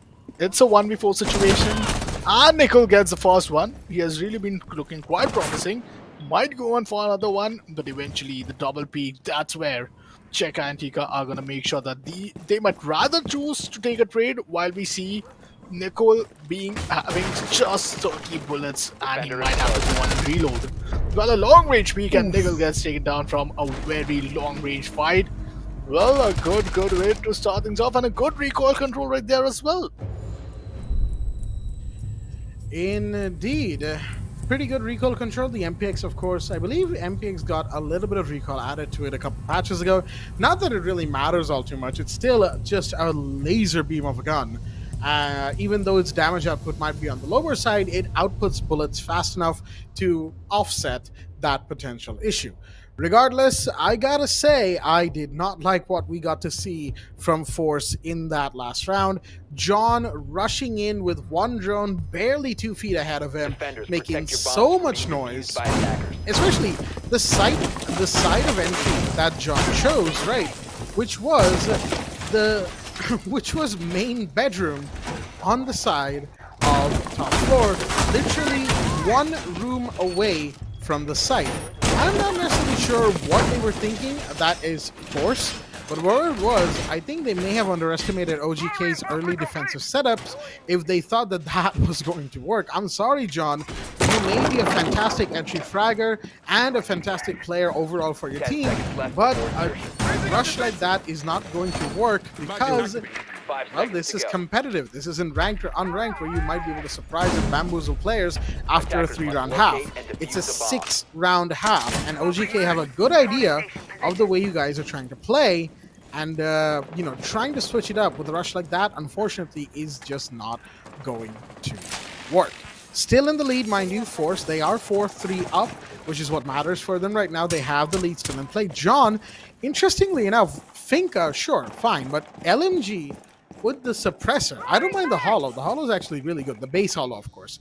But a suppressor? All right, okay. I'm not sure about the suppressor, but hey, you do you, you know. Attachments aren't really something that anyone can govern, except for the fact that Flash Shatter is pretty much the universally good attachment for all ARs and auto-firing guns in this game.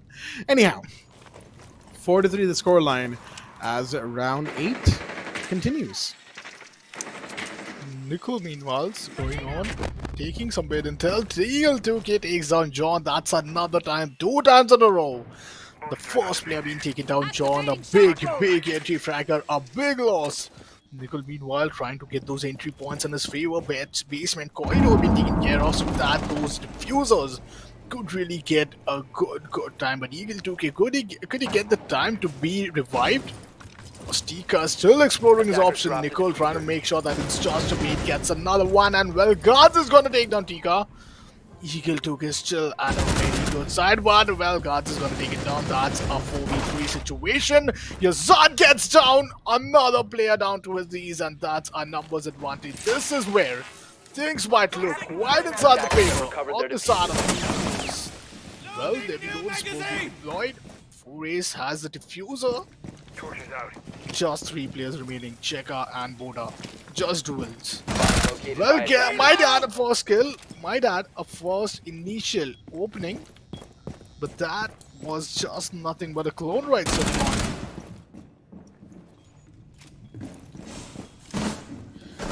Yeah, this round so far not so good, and it's gonna get only worse as Cheka goes down. It's all down to, well, no one really. Yazan makes sure that I'm not even allowed to get the words out of my mouth before the headshot falls into the Aruni's, well, head. There's going to be one more round going the way of Force. They are now 5-3 up, 1 round away from the match point and securing themselves a 3rd win here at the Playtonia Presents the Ramadan Gaming Championship powered by SteelSeries and Tech Hub. Round 9 is going to be in play. There is the Flores that we were talking about at the ban phase. Flores was the one banned in place of Thatcher in the first match that Force played earlier. However, this match, it is Thatcher banned, Flores is available. That is why we'll be seeing that operator be brought out. Interestingly enough, John Attackers need to locate and defuse hasn't really been doing too much of first blood taking so far. Eagle 2K and John are actually tied for 2 first bloods each, but John on the Force attack now on the other side of the half has been the first body dropped on both rounds from the side of Force. So maybe something they want to look at. Maybe sending John in that early might not be the best idea. Maybe we want to hold them back for just a little bit. Maybe let, I don't know, Dothakin or Guards go in ahead and maybe drone them in a little better, a little harder, because sometimes some strategies don't quite work out the same way between different teams, and I think Force is learning that to its maximum potential right now as we now move into round number 9. Yes, we did indeed see a Jaeger all the way out towards Small Tower. Interesting place to play in, all things considered, but given that some spawns have happened on that Small Tower side of things, I'm not really surprised now. Wait a minute. Is this going to be a potential rush? Chica is right here waiting for what could be, and there we go. The Rotero drone will just completely deny all utility on that door of, on that blue elbow. A little bit of damage done by the Wamai onto the Flores, but the utility being gone is what really matters here. And Garges is going to run in. John gets the first blood. This time Eagle 2K is the one to go down. Tachanka comes into play with the Molotovs all over the place. Flashbangs are in. More flashbangs, more utilities, more LMG bullets. How many do you want? John has to reload. Some people are first spend. Boda goes down, but the Cool has been traded back onto by Tika. The Tachanka's about to peek. The LMG's been seen, and Garges is right inside the smoke. He gotta get out of there, but no, Tika will push out. Get that kill, get traded back. John takes that one, and another one is a triple kill for John. Check, finds Yazan in the meanwhile. Flashbang goes out. Bullets are firing left, right, and center, and John with the 4K will be the one to find the last player as well. This round, if I had to encapsulate it in one sentence, LMG go brrr. John did not let off the trigger. Jump, and I think he was just on a rubber right there with that 4K for the team. Team OGK, that really turned out to be a big bloodbath towards those localities. The match point has been given up. Valkyrie comes in. This is a good pick. I see as a good potential way to make sure to ensure to keep these initial rushes in control. Any controller operators would be a good way to start things off. This is where it all might end. Team OGK already have suffered from a loss yesterday from the start of Team Anti-Rank. Team are on the verge of winning the entire playoffs, not because they had a single loss, They defeated the best, they defeated the worst, but one thing's to be common that they have always defeated and never got defeated. Well, on the other hand, if you talk about OGK, 1 win, 1 loss, this is the final match. Insertion. Man, this is gonna be quite interesting. In case Team 4 Days wins 5 it, seconds to go. one good situation would really be in case Team Anti-Rank to manage to just not able to capitalize on the round. The game begins potentially. Round number 10 could be the final round, I believe. Throwing the bait. That it could be, as we now are in the match point situation. Of course, 6-3 as Force are absolutely powering through rounds. And John has shown us once again, just as we saw yesterday, why everyone in the community feels so strongly that Finka needs Bomb a located by nerf. attackers. Let's not get into that right now, of course, as Dotsuki has taken so much damage. How are they even alive so far? Russian red dot on that LMG. Not the best sight to be having, mind you. It's a very restrictive, very thick sight. Weapon sight, that is. But, hey, you do you, Dotsuki, I guess. They're going to be going up all the way up to the first one, but it's going to be Nikul with the first kill. That's Siphon off the board. Siphon nearly had them, but the Twitch got the better of that gunfight in the end. As we have, oh dear me, looks like a bit of a self-concuss from the Zofia. Not going to matter too much though. Cheka is going to fall back towards the side. 1 minute 50 with only one body down, but Dotakin and Nikul are very low on Attackers have HP located a as bomb. well. Man, down to a 4v5 situation. The drone's possible. God is now getting inside. Eagle 2K somehow. Tries to equalize it. All falls out to God. He is Guards? off with the free Guards? fire. Yes, he gets him. Gods gets him. Eagle 2K being traded off, but at the cost of your job. That's going to be a 3v3. God takes another one. That's a double kill, but finally Nicole, he is going to get shut down. God needs a big play right here. The 3K would really help him out down to a 2v2 situation. Cheka is not having much HP. Don't Attackers forget. recovered the bomb He is diffuser. also down to a very low HP, and the knife comes in. Cheka gets taken down. Is this the match? Is this the moment of GG's? Both are going down. Attackers are Cruiser activated. is going to be planted, and now only 40 seconds remaining. Blackjack. Absolutely, and look at this positioning being taken up right now from the players here of Force. The upside down rappel from the Sophia LMG and guards. Oh, the one tap! The one tap! Disrespectful on the finish, guards. You didn't need to do that to him, but they did anyway. Guards will take the MVP spot for the round. Literally steals it with that one tap. One tap, Man. as they say over in the Latin America leagues. But regardless of that terrible joke, I will admit, very good stuff from both sides. That last round was very aggressive, as it were, True. and very much messy. If I had to say, that round was quite messy. But overall, the match ended up kind of the way that we expected, which is a win for Force. Again, Force have beaten Kamikaze. Force have beaten Anti-Ranked. Both are teams who have sort of prevailed over each other, and OGK have prevailed against them and then got beaten by Anti-Ranked. So sort of in the hierarchy of who beats who, it kind of made sense, right, that Force would end up beating OGK anyway. But I don't think any of us quite expected a 7-3 regardless, which is a pretty big differential. That's 4 whole rounds that was taken away from OGK, and not really with too much left on the table for Force. Force just kind of played it mostly aggressively, matching OGK, even overtaking them for aggression sometimes. They got punished a couple of rounds, for sure, you know. Like, for instance, round 4 on a laundry supply room, Force was needlessly aggressive, and they got punished as a result. But those moments were too few and far between. So, as things stand, great stuff from OGK. They will put 3 wins, from Force. They will put 3 wins on the board for themselves here in the round robin tables. OGK, on the other hand, well, they will now have to contend with who wins between Anti-Ranked and Kamikaze, and that will, of course, depending on the mathematics of the situation, define who goes forward and who gets retained, i.e. loses out. Folks, this third match just got a little bit more interesting because Anti-Ranked and Kamikaze are literally having a duel of the fates. That's your second Star Wars reference for the night, as they will also be fighting for the fate, potentially, of Team OGK. Man, Team OGK losing it out at a massive, massive also lead.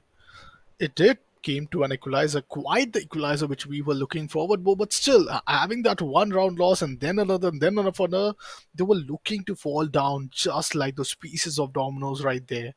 One round loss leading to another, and that's how the entirety of the playoffs is now a big, big question mark for the side of Team OGK. One place we do have a Team Kamikaze with 2 losses. Same goes for the side of Team OGK, but hey, what's good is going to be that one win inside their favor.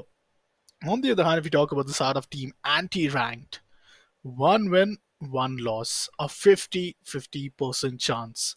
Team Anti-Rank, they did took down Team OGK, but well, Team OGK at the same time took down the side of Team Kamikaze at the overtime as well.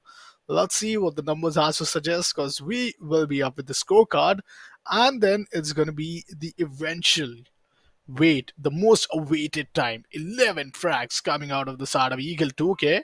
Man, today we have been seeing some low pace play. Man, kind of disappointing. Check out 0.25. Doesn't seem to be right on his power, but the side of Team Force, 4 players with above 1 KD. That's massive. Yeah, absolutely. I mean, Eagle 2K and Tika were absolutely they were leading the charge as they normally do for the side of OGK. But you look at that, 11, 10, 7, 3, 2 in terms of kills, and you then look at Team Force, who share a lot more kills between themselves. 9-9-8-8, and Dotukin kind of took the back foot in this match. Maybe they were a little tired. Maybe they didn't feel like it. I don't really know.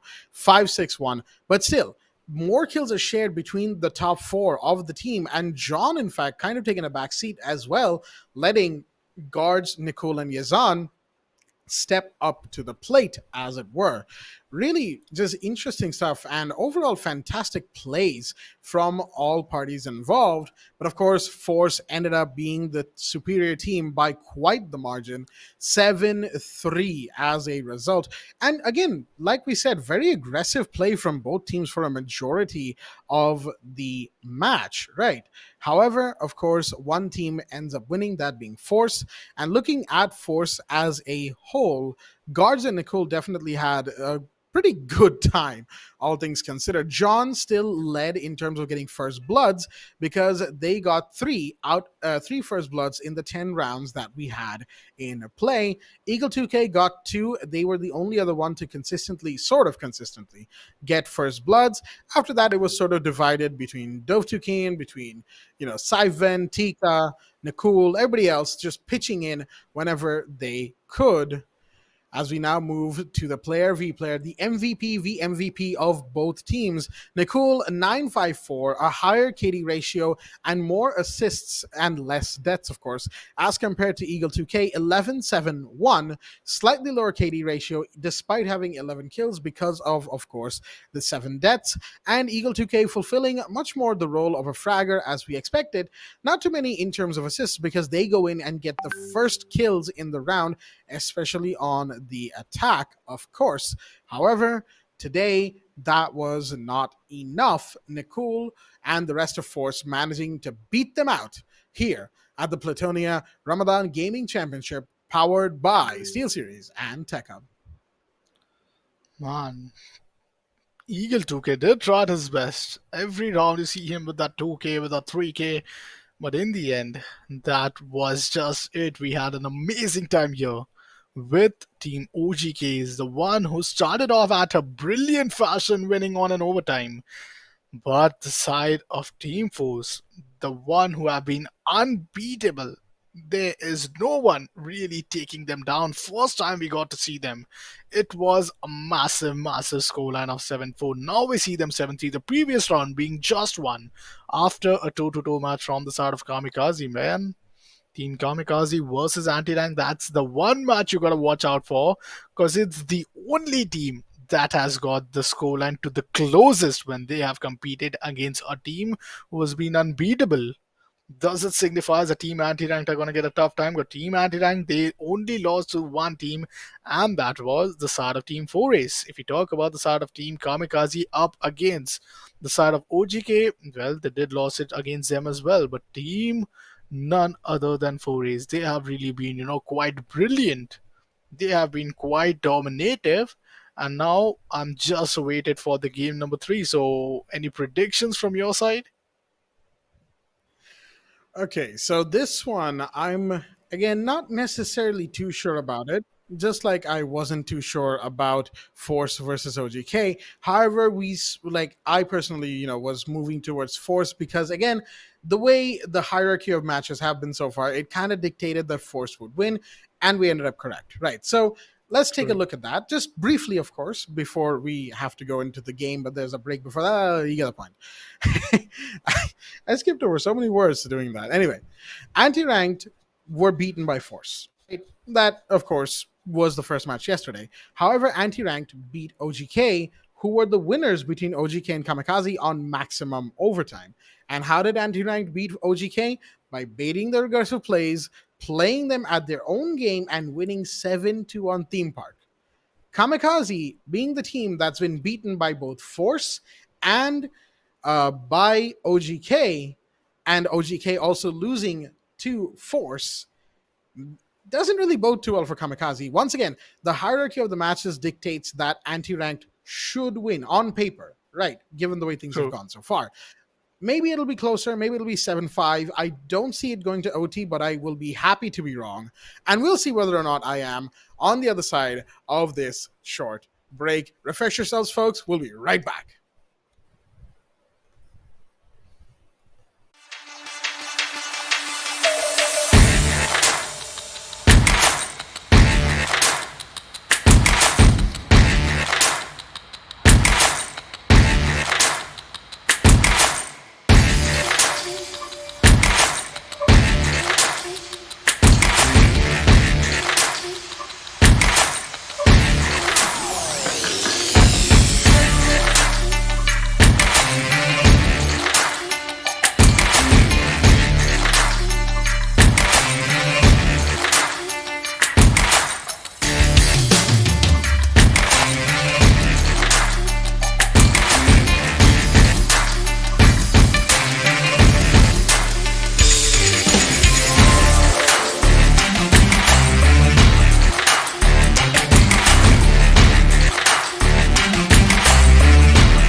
Alrighty then, everyone, our viewers at home, a warm welcome to the Playtonia presents the Ramadan Gaming Championship, powered by SteelSeries and Tech Hub. We are your hosts, Blackjack and Opcon, here to bring you the third and final match of this round robin close qualifiers of this championship here between Anti-Ranked and Kamikaze, the final game of the night, and it's an interesting one because it's got a couple of potential paths. Anti-Ranked, of course, have already won a game that was against OGK yesterday, Theme Park 7-2. Kamikaze, on the other hand, have lost both of their games, once to Force and once to OGK. Anti-Ranked lost to Force, won to OGK. And OGK, on the other hand, we've been talking about them. They're also 1 win, 1 loss. And, actually, 1 win, 2 losses now, with their loss earlier against Force as well. Force is going to go up with 3 wins on the board and an unbeaten record here. And on the other hand, it's going to come down to whether Anti-Ranked can make it 2 wins on the board and become the second place team, or will it be a sort of wins on the board tie between Anti-Ranked with 1 win, OGK with 1 win, of course, and Kamikaze, should they somehow prevail in this match, 1 win against Anti-Ranked. Then it would come down to the differentials, rounds won versus rounds lost, so on and so forth. Stuff that our admins on the back end will be, calculating and whatnot. And they will, of course, be the ones to decide who goes forward from here. And folks, let me tell you, this match is going to be an interesting one. Kamikaze is a little bit better at adapting to their team, their opponent team, than OGK is. OGK plays one way only, aggression. Right. We saw some adaptations from them in the last game against Force, but not enough. Kamikaze, on the other hand, actually managed to push Force. It was a 5-7 loss. Anti-Ranked really just shut down OGK. So against Kamikaze, again, they should have some trouble, but not a whole lot, but it depends on the map. And we'll see that very soon. But before that, Opcon, with all of this preamble laid out, all of the stories and histories, I say that as if there's a 1,000-year history behind this. There's not. It's just 3 matches that we have had for these teams. True. Who do you think is going to actually take this? And I believe Team Anti-Ranked, they really got this because only 1 defeat, and that was the side of Force. And that was the scoreline of 7-4, Team Force. Then another scoreline. One of the closest was Team Kamikaze. Does this indicate that the difference inside the map, the difference inside the scorecard would really be one deciding factor? No, because the way Team Kamikaze have been performing up against Team OGK, they did lose, and well, that's where comes in the side of Team Anti-Ranked to took them down. So I believe this is that one map which we really need to check out for before we hop into our predictions, because let's see what's going to be the veto results. We have 2 teams, we have both of them ready. Initial bans are going to come in, and let's see which map is the pick. Bank is the pick finally. Man, oh man, we see Skyscraper, Oregon, Charlotte, Cafe being banned. On the other hand, if we talk about the side of team, none other than which was one from the side of Anti-Ranked and the other which is Kamikaze, bought a theme park, clubhouse and villa. Man, what do you have to say about Bank? Honestly, I am very, very I'm not really sure what to think of this. Bank, of course, has seen quite a bit of play, especially in the APAC leagues that we have had recently, of course, with the start of the new esports season. Bank has been played quite a bit, and even to those in the South Asian region that I have been talking to, they expect that whenever tournaments resume in that region, Bank will be played a little bit as well. Bank is actually quite a few players' favorite. It's just that it wasn't in the map pool for so long. I think that's why it's seeing so much play. And here now at the RGC, we are seeing Bank back in the fold once again. I'm just going over, the map picks and whatnot for both teams here. And Bank, in fact, is actually, banned by Kamikaze quite a bit, but not enough to really outmatch the map that they banned the most, which is Skyscraper. It's between Skyscraper and Border. Bank is kind of just a small slice of that pie, as it were. But this is interesting because Kamikaze's best map is Oregon and Anti-Rank's is supposedly Chalet. Neither team likes Bank all that much. However, it seems here they are more than willing to make a well, an exception to the rule. Well, Team Anti-Ranked will be competing up against Team Kamikaze, and I believe this is going to be one interesting matchup because this is the final match. This is the match which not only we but also the teams who have been done finishing off with 3 games have been done. Team OGK really anticipating if there's a single chance for the side of Team Kamikaze to get this in their favor, resulting in a 2-1, resulting in a good chance for them to come up at the second spot compared to what the net points have really got us to. Team OGK, they have really given us tough time, and the only reason for loss was not only Team OGK but also Team 4. So Team Kamikaze, they don't need another reason to just fall apart. They really need to get that first win, because each and every team we have witnessed at least have that one win rather than Team Kamikaze. This is not a pressure, but I'll say a sound of relief as they know they got nothing to lose as they have lost already a huge advantage and a pressure. So now they can go out there YOLO, they can go out there as if it's just one last time. They either go big or they go home. Absolutely. I 100% agree with you right there. A team that has absolutely nothing to lose is going to be a very dangerous team to go up against. I think we can all agree on that front. So now, how does anti-rank go about, sort of predicting the way Kamikaze will play? Because that's what they did so well yesterday against OGK. They predicted that OGK would be hyper aggressive. They played around that. They brought in Osa to bait those aggressive plays. They, kind of just held back, trigger discipline. The analogy being that you're seeing the target, but you expect it to move a certain way into a more advantageous position. So instead of pulling the trigger, you just wait, practicing your trigger discipline until the target moves into a position where you can just take them out. It's a much cleaner, finish. And that is exactly what Anti-Rank did yesterday. So they'll want to do that again to read Kamikaze. And if Kamikaze are playing hyper aggressive, not really caring much, but because again, like you said, Upcon, they don't really have much to lose at this point, right? They either take a point, maybe make a statement for themselves if the numbers pan out the way they wanted to, which is a tough ask, mind you, because Kamikaze have lost both their games. So coming back from the negatives there is going to be very difficult. Whereas Anti-Rank still won a decisive win yesterday over OZK. Regardless of the 4-7 loss to Force, it was a 2-7 win. So even in terms of rounds won and lost, they are still positive, right, technically speaking. And OGK, I believe, as well, will be relatively positive overall because of the fact that they went all the way to maximum OT.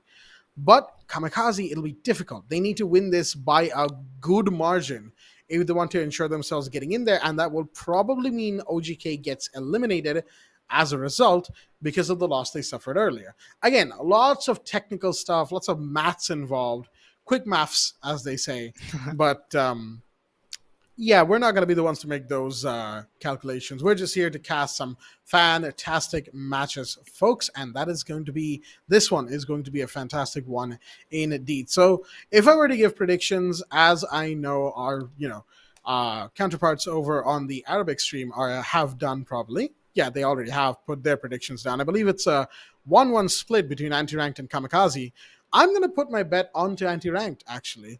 I feel like they're walking away with this, especially because it's bank, and Kamikaze likes to ban bank. They don't like to pick it. So everything considered, yeah, I think Anti-Ranked are probably going to walk away with this one. I believe Team Kamikaze, they are the one who are going to give a tough time. I do not anticipate an overtime. But what does this indicate? Does it indicate that there's any chance for them winning it? Because there's this one thing that Team Kamikaze, they made sure that they were the one who were quite closest to the side of Team 4A's. The closest scoreline Force have ever gone to was up against Team Kamikaze. While Team Anti-Ranked, they lost by a massive margin of 2-7-4. This massive margin was really being denied, and Team Kamikaze, let's see if that one factor being considered due to Team Force, because you have seen Team Force, they have been nothing but dominative. They have been nothing but winning by this huge margin. But Team Kamikaze, they had a good game. They eventually lost it. They had a good break, and now they have the last game. They have a good chance. And well, to be honest, my prediction does goes on towards the side of Team Kamikaze, and this might be then a whole lot long game, I'll say.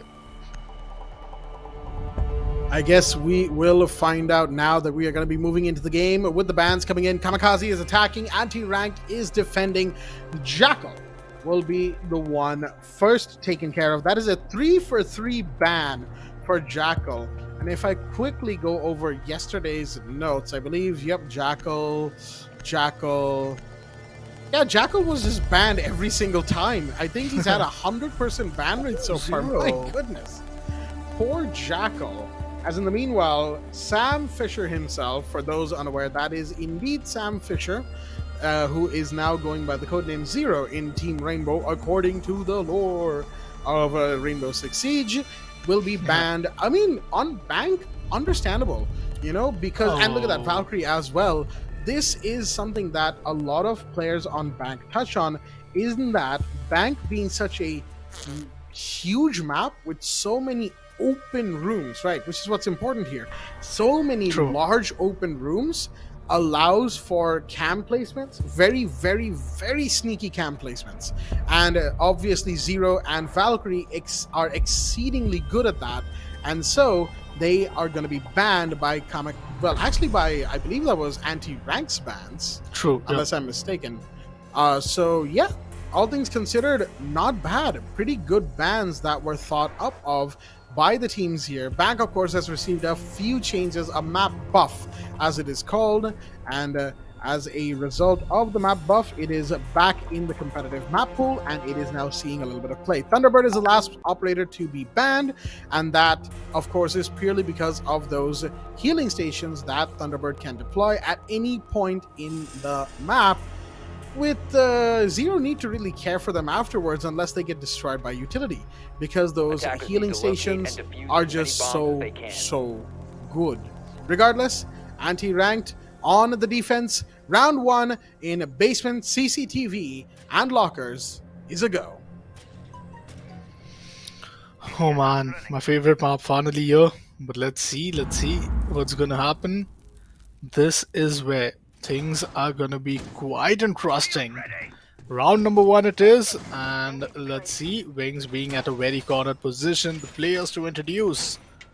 Man, Team Kamikaze is gonna be the side of R2, it's gonna be Goku-san, Legend himself, Skiller, and then Sajdai.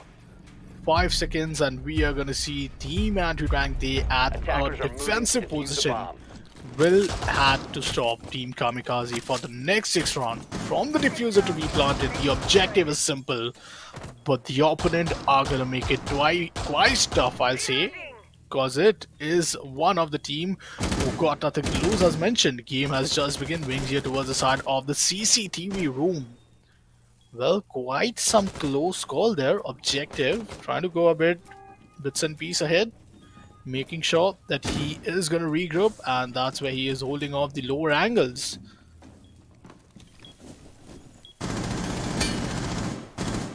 Just kind of waiting in the wings, as it were both sides. We know that they're not really that big on playing an aggressive early game. Kamikaze is, but given the way they played against Force earlier today, they will probably like to repeat a little bit of that, because it got them quite the long way against a team that likes to change things up as soon as they see that their opponent is taking an advantage. And Anti-Ranked being a kind of similar team to Force in that regard, that they are quite versatile, but not as much as Force, means that Kamikaze will have to be very careful in how they choose to approach this. Grenade goes out, but that will not find anyone. That's one grenade from Skiller off the board right there.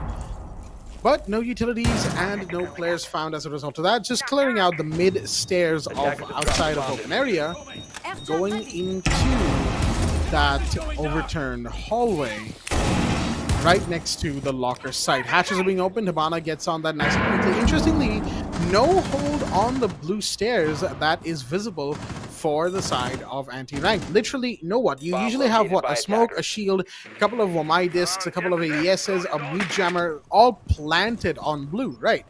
but Blue Stairs have been left completely abandoned by the side of anti-ranked, excuse me. And it seems like, oh my goodness, no matter how much you run, the grenade will still find you. Skiller gets 2 to open up. The first blood is taken, and obviously the biggest thing is the fact that the smoke is down. A third drop. Unfortunately, no refrag. How do you miss that, Vita? As that's going to be now a 1v5, leaving objective as the last one remaining. Flashbangs are out. Twitch drone is getting chased. The plant is going down. How do you find yourself in a situation like this? A flawless round. To start us off, Kamikaze. Massive. Man, that is a statement to make. That is a way long to go. Just the start. Just the beginning. And Team Kamikaze, they win the first round. Well, that really is a great start. Team Anti-Ranked, meanwhile, on the other hand, they lost at a flawless fashion. That's unbelievable. You don't see that happen often. And I believe Team Anti-Ranked now would really want to anticipate these choke points where they went wrong. Skiller, first of all, going on with the nade and then another one. No trade, as you mentioned. Meanwhile, if we talk about the side of Vita, he too got lost at a very off-angle position. Well, a good way to hold things off. Vault lobby being taken care of, but the main point, the choke point, the CCTV room. Let's see what's gonna happen. Setup being looking quite promising. 5 more rounds remaining. Where do we see this going, Blackjack? Honestly, it's a little hard to tell. I'll be honest with you. The way Kamikaze took that first round, I wasn't expecting that. Right? I thought Anti-Rank would be a little more aware of everything, but the way the Kaid was just running around inside the site, no real care in the world. I believe it was Wings who was playing the Kaid, because most of the team, excuse me, is the same in terms of the operators they've picked. Regardless, that, you know, Kaid kind of just unprotected inside a site with a grenade right on their feet, just couldn't get to the door in time and tried to turn around and run, but the 3 armor of Kaid, really slow operator that he is, didn't really help in that situation. And that's the sort of thing we've been talking about, right? That Kamikaze, they like to adapt every now and again. They actually like to change things up. And Anti-Rank do that a little bit more, but Kamikaze, the way they did that was very good. They held back. They showed a very good deal of trigger discipline and waited until Anti-Rank were basically flailing around trying to see if they could force a mistake out of Kamikaze, and it didn't work. Skiller with the opening kill once again. And wait a minute, they're right inside of the site? How? Is no one watching servers blue? I don't think they are. Shots fired. Objective is now extremely low on HP. They fall back on their shields. Does the Finka know this? Meanwhile, Goku-san finds 2, and Objective gets the kill on the Skiller, but there is the Nomad to refrag. Demonic takes that one down quickly. It's now up to the dock. 3 armor, MP5 in hand, and stim pistols to allow for aggressive play, for the starter right there, as we have the hatch being broken open by the Hibana Love. Demonic needs this kill, but they can't get it. Legend will shut them down. And once again, a big weak point for the side of the defense right here. For the side of Anti-Ranked, no one watching servers blue. Last round, at least it happened towards the later half of the round, where they thought, okay, the push is really on open area, so maybe they're going to come down the mid stairs. We can rotate and watch that as a result. But then we had Skiller coming in through server, maybe on the hash drop, I'm not necessarily sure, but that happened, and that site, CCTV, was taken. This time, Skiller just walked in. And Goku-san from behind taking full advantage of that. That is very sloppy from Anti-Ranked, I will tell you. And I'm not going to mince my words about this. They did not, for whatever reason, anticipate anything towards the servers and their side 2 rounds in a row. Now they've got the Mira. With a Mira window, looking into CCTV, what you normally do for this site, what is normally expected, right? I understand they maybe wanted to, I don't know, change things up, take Kamikaze by surprise by not having a meetup, by probably telling them with this lineup that, hey, we're not going to do what you are. We're going to play different. Attackers have located But a bomb. unfortunately, they left Attackers that are moving to glaring bomb. mistake right in front of Kamikaze, and Kamikaze took full advantage of that twice. Anti-ranked, they've changed things up, but is it going to be enough in this early 0-2 situation? Man, Skiller leading the troop. Gets inside, throws the ATM. Whoa, man, that's a whooping entry. Team Kamikaze, they got two. Now is the time.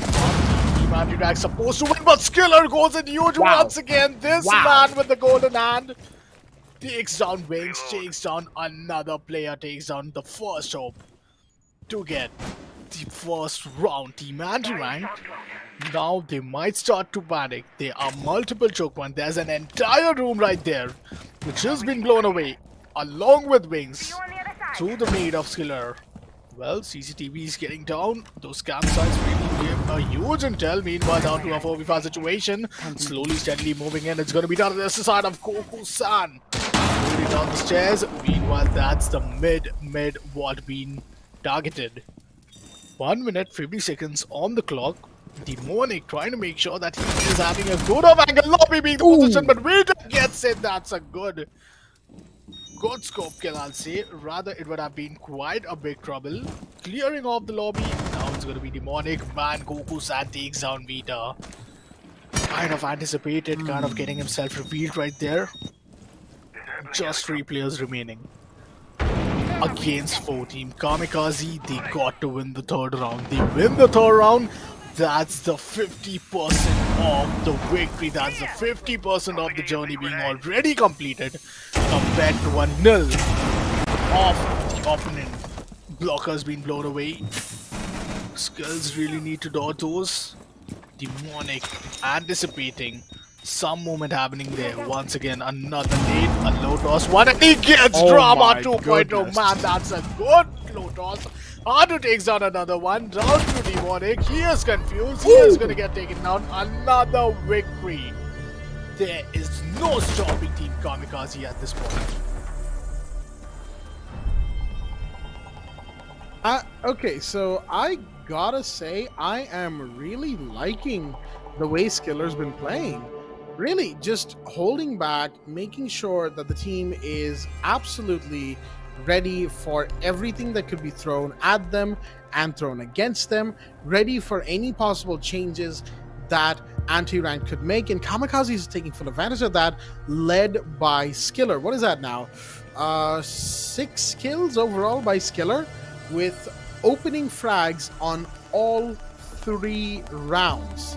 I believe Skiller's died only once in all of the, maybe twice, I might be wrong about that, but regardless, what a way to open for Skiller, what a way to open for for Kamikaze, and not a good way to open for Anti-Ranked at all. They had the watch this time towards servers, right? What I was criticizing them for, that big gap that they were leaving in the defense. Well, Kamikaze saw that and said, you know what? You have 2 people, one on 1st floor, one on 2nd floor. We're going to get rid of the first one on the 1st floor.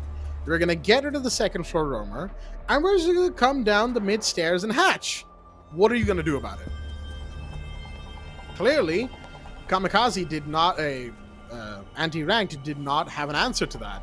A pause was called by Vita of Anti-Ranked, of course. They needed the minute, of course, because of the fact that they have had just a horrid time in these first 3 rounds. I think this is the first 3-0 lead in the entire close qualifiers bracket in this championship that we have seen so far.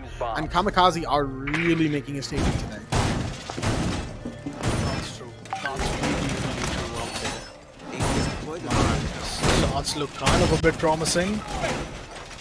And 30 seconds remaining. Team Anti-Rank, not just they gotta defend the bank, they gotta defend their streak, making sure that they are the one who will be the easiest to qualify. How happy would Team OGK be? Looking after a very good equal chance to maintain that number 2 position. that number 2 5 seconds to position insertion. for getting either an upper bracket or lower bracket, either getting a Attacker's big objective is to opportunity locate out a there for bomb the and defuse semis. That could be a big difference maker. Ally Axis is going to be taken care of from the side of Skiller. You spoke about his grenade skills. You spoke about this man with the golden hand. He is trying to make it look as if there's some different point of entry at this point. No entrance, no main entrance. Exit plaza. Okay, that's a good off angle he's trying to create right there. But 30 seconds already gone. No success yet in spotting off any intel. Not quite yet, no, but what a jump out right there, my goodness! Hatu was having none of what Objective was putting out, but unfortunately it was a little too late to save the Nomad, as Sajade has been off the board. That is, I believe, the first blood of the round, because Objective, well, lived long enough to get that kill, obviously. So Objective will finally break the Skiller gets the first blood competition that was going on in this match so far. But really, it's like a, you know, take one, lose one deal, because Objective, the Legion is gone as well. Mind you, the reason Legion is so important in the situation is because, hold on, we'll get back to that in a second. Could this be, I mean, peeking that with the SMG-11, I'm not quite sure what Drama X 2.0 is thinking over here. But yeah, it doesn't seem like that kill is about to happen. Grenade falls up, but will not find any. Xvita in the meanwhile finds Skiller as a result, and the shots are fired. The SMG-11 is in fact trying to find his mark, but you gotta be careful. That's an AK-12 firing back at you. But mind you, it is now 3v4, and for the first time in this entire match, Kamikaze has been put on the back foot. 1 minute remaining down the clock. 4 players, Team Anti-Rank, they got the first win quite close for them. Skiller is down. I'd say that's a big, I'll say, you know, advantage right there, but 45 seconds remaining. Team Kamikaze now have to move, stepping in slowly, steadily inside the Bomb side. has been located. Legend is still quite far. Lobby being holded off from the side of Goku. Hatu is really making sure that he really needs to get himself to a good ward positioning. Well, takes down the barriers, takes down the utils. Now Wings is anticipating, but Drama gets gently taken down. Now that's a 3v3 right there. This close, Jimoni gets the kill. That's a bit pace which he did not expect it. 10 seconds to go. 10 seconds remaining. Diffuser needs to be taken down, and that's when Team Kamikaze, they are going to lose it. Finally, the one single round Team Anti-Rank will anticipate. They can't play the key role. But those first initial bloods being taken out, the Skiller are getting eliminated was the biggest advantage Team Anti-Rank would have asked for. I really believe the 4-2 might really come in once again in the favor of Team Kamikaze at this point. Still a little bit hard to tell, I will admit. However, that round definitely looked a lot better because of the way that Anti-Rank played. And those 2 kills, okay, so what I was trying to say with Objective, right, is that Legion, the longer Legion stays alive, the more goo mines he can put out, right? And the more goo mines he puts out, the more of them get stuck in attacker shins, the less speed attackers will have to move with, and the less amount of ground they can cover, more time is wasted.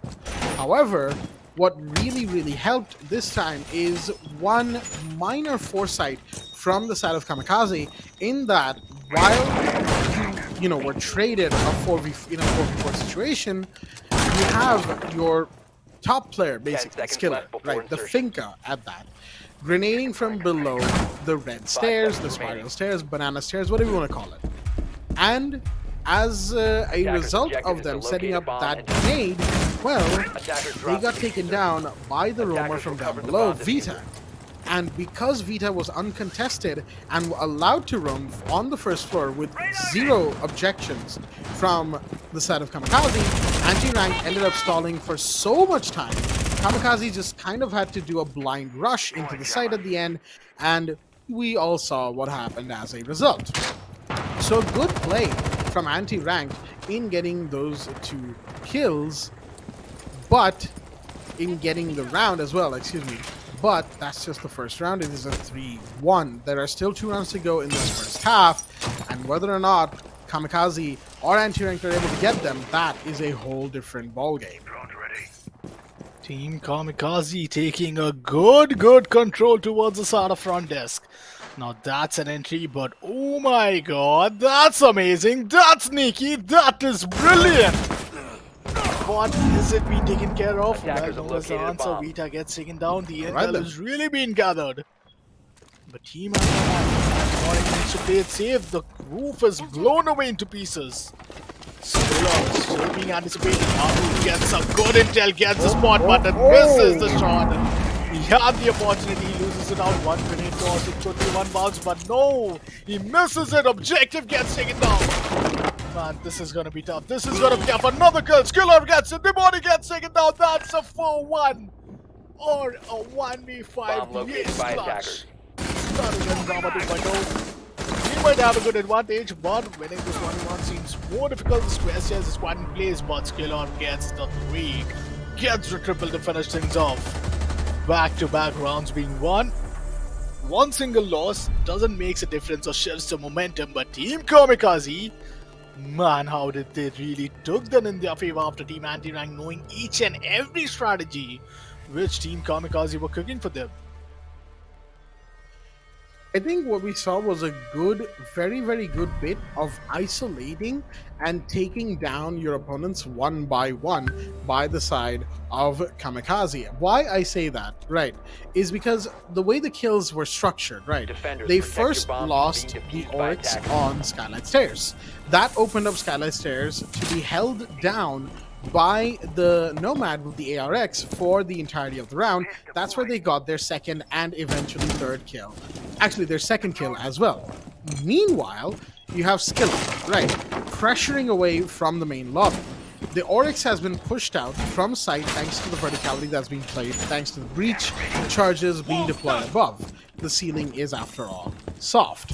So, what happens? The Oryx gets shot, gets flushed out. Skiller finds it pretty easy to take care of them at some point in the round. On the other hand, of course, Skiller also taking bodies inside of the site one by Attackers are one. moving out to locate a bomb and Attackers defuse it. finding defenders in isolated positions due to the way that they were setting things up and conditioning the defenders to move to positions that were, unfortunately for them, exposed to even more attackers. Some textbook teamwork siege being played right there, isolating the enemy and picking them off. Very well done by the side of Kamikaze. However, they will need to repeat that if they want another round. 4-1. So already, regardless of how the next round goes, this round that is, Kamikaze is guaranteed a 2-round lead at a bare minimum. Anti-ranked, on the other hand, should they lose this round and go into the attack 1-5 down, Kamikaze will be looking very strong to have an early finish in this third game.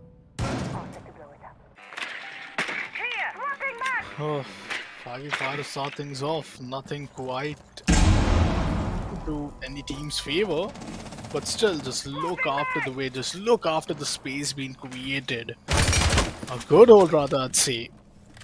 Down to the main stairways, all the way towards the side of Skiller, still anticipating any movement. Isn't quite sure, but really needs to anticipate the real-time drama 2x.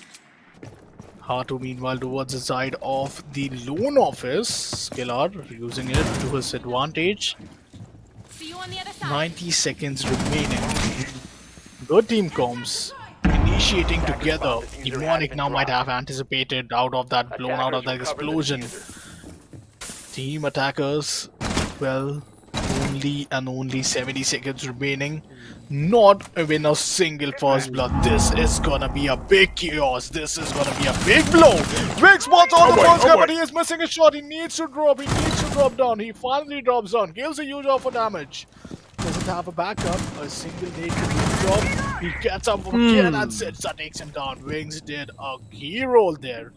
Took an entire pressure to his favor. Vita gets a kill. Hatu takes the trade. Meanwhile, Demonic, is he up to take the trade? Yes, he is. It's a 3v3 situation now. Man, the HP. Demonic is on to a very low HP. Blows apart the open area, but down to Walt, it's gonna be the side of the entire Triple B team anti-rank. There's no point if Bomb they located. are winning any 1v1 duel from that Attackers dropped the location diffuser. after those trade Attackers have might come recovered in. the diffuser. But 18 seconds remaining. 18 seconds. This is where it 18 all is seconds going to to be go. quite entertaining. They really need to drop down, but the explosive. Ooh, it's going to get Legend. That's a timing next to perfection, but the trade comes in 1v2 situation, but no. Koki-san is going to get taken down at the time. Was the MVP right there for the round. That C4 from the Kaid, absolutely MVP in that situation for that round. Just perfectly timed, really, knowing full well that there's 10 seconds on the clock. They kind of have to drop the hatch on CCTV and get in there, get the plant off. So the C4 went out, and to their credit, they managed to get the diffuser drop and just completely push Kamikaze into a chaotic situation that there was no way they were going to come back from. A second Attackers C4 need from to inside of locate Red and Hallway, defuse as many bombs as they finding can. the other player coming in from the server side, and of course the Hibana getting taken down on the drop itself, despite being able to take care of the Kaid. Overall, really just fantastic stuff Located by from attackers. the side of anti-ranked in that last round. Again, trading constantly for kills when Kamikaze were being so meticulous about their play. And more so than that, I think all of us noticed, one, that Amazi was in the kitchen uncontested for so long, 5 seconds right, left. and just prone, literally, by the kitchen counter. Just The bomb. laying there, just chilling, watching a movie on his phone, something or the other, maybe talking to some friends back in Australia about his height. He's a short man after all.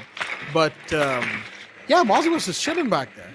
And on the other hand, you have the Oryx, Vita, I believe, who was playing the Oryx, again, chilling inside of Teller's. Oh my goodness, Vita's already in here, through dirt, rushing in, finds the Mira, Goku-san off the board.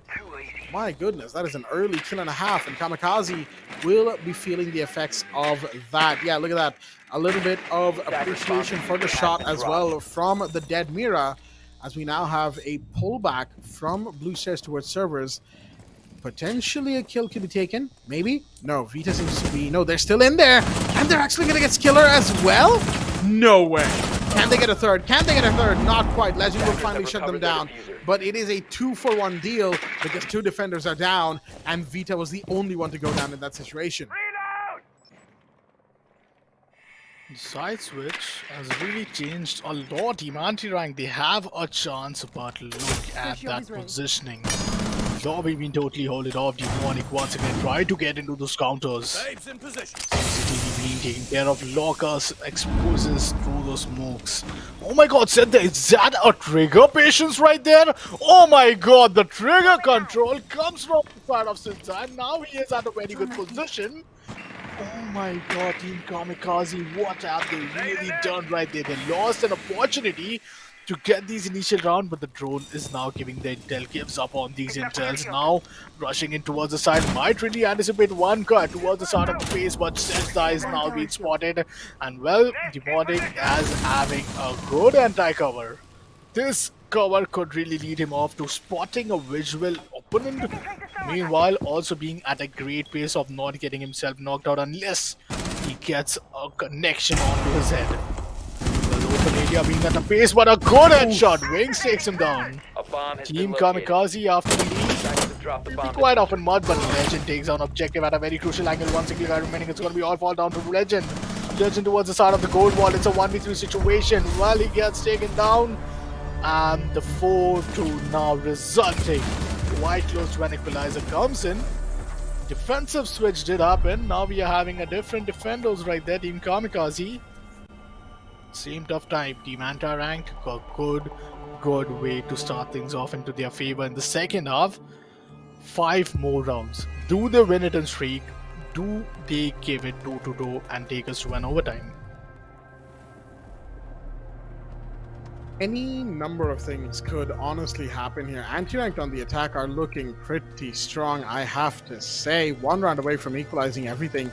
We could be in for an absolute doozy Attackers need to of locate a and game defuse for bombs. us. Mind you, on the other side, Kamikaze, yeah, they kind of fell apart. I'm not really sure what happened right there. For them, I think Vita's just pushing him like that they were not expecting.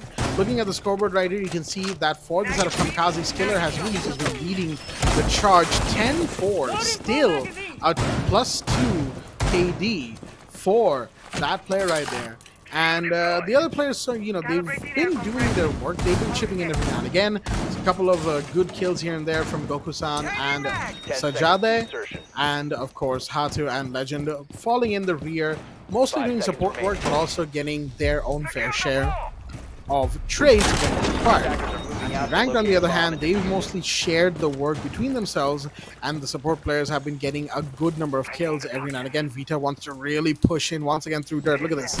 Right on the cusp of dirt again, and the drone is there to spot the Mira. Goku-san will fall back into servers yet again. This time Vita won't get a kill on entry, but they will be able to secure server for the team, which is what's really important. Take control of server and get one of those two walls wide open with your breachers.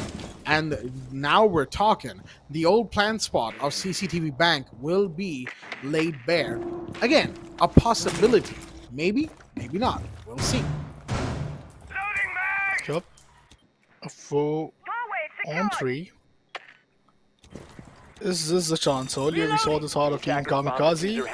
They really had a good opportunity. Man. Blue stairs. Drama towards the side of the garage ramp. The bomb is going to get located. 1 minute 50 seconds remaining. Down towards the side of the first floor. Oh, that's a massive, massive intel being gathered. R2 now might have a good positioning. Vita meanwhile going down the stairs. Near the blue stairs now, securing the hallway. It's gonna be the side of Team Kamikaze playing with that double players, not wanna risk it. They know this is a big stake round. In case they lose this, that's a whole momentum being given away. That's a whole lot confidence being gained from the side of anti-ranked, and once they get it, there's no way they are just gonna lose out to any once. Well, seems to be as of Team Anti-ranked once again slowly steadily walking into the sides, making sure Walt is the target. That takes out Rama. That's a good win. That's a good start. Ramonic, now they are at a defensive position. Legend takes out objective. Now anti-ranked, a whole lot of pressure is increased. Equalizer was the aim, but now you got to just make sure that you are saving it up anyhow. Wings down to a few damage in the armor along with Vita, but they get some self-heal straight. Alright. The Mozzie really doing good work, but oh my goodness, that's a very quick couple of takebacks. Hato and Legend on the board, but Skiller is still around. That's Wings on the board. Sajade off the board in the meanwhile. Vita takes that kill, but wait. That's diffuser drop in the elevator? Seconds left. When did that happen? Oh no, that is so bad. That is such a bad position to be in. Demonic needs this diffuser, but they don't know the Aruni is right there. Vita gets Goku-san. 5 seconds remain. Can they get to the Aruni in time? 2 seconds. 1 second. No time to turn the corner. How did they let that happen? How did anti-ranked let that blunder happen? Elevator was not droned. Nobody droned the elevator. That is exactly where Skiller was sitting. At least they may not have been sitting there initially, but they were watching that. Some way, somehow, diffuser was dropped in there miles away from the rest of the team. And that one huge, immense mistake leads to a round loss. Anti-ranked, the way they brought it back with the trades after the 3v5, making it a 3v3. We saw the kill go off, right, in the feed. Skiller got the kill, and the diffuser was dropped. All right, fine. It's probably in server, right, or maybe mid-stairs. It's recoverable. And then we switch POVs to Skillers, and it is deep inside the elevator with no way to contest the Aruni's position in there. Huge mistake from anti-ranked. Quite unfortunate. I believe the anti-rank that round they are really gonna be so mad. But you either win, you either learn, and that was just one learning round where they had the opportunity to 5 win. seconds left before But what insertion. happens for good. One more round down Attackers are before moving the out match to locate point a bomb comes and in. defuse it. 180 seconds. This is the countdown. We started. Goku still setting it up rather than being quite accurate. Kamikaze making sure that they have these eventual utilities on place. Up towards the side of the roof, we have Demonic. Now he's having a good intel read up there towards the side of the low roof. Attackers bomb Beneath him is going to be diffuser triple. The has 4-player, that's a Attackers cover the 4-player diffuser. Bomb hole. has been located. Whoa, that's massive. Objective, meanwhile, making sure that these covers are going to be eventually important, but look after the objective. He is playing it smart. He is playing it towards the side of Exit Plaza, and getting a single pick on lobby would really mean a lot.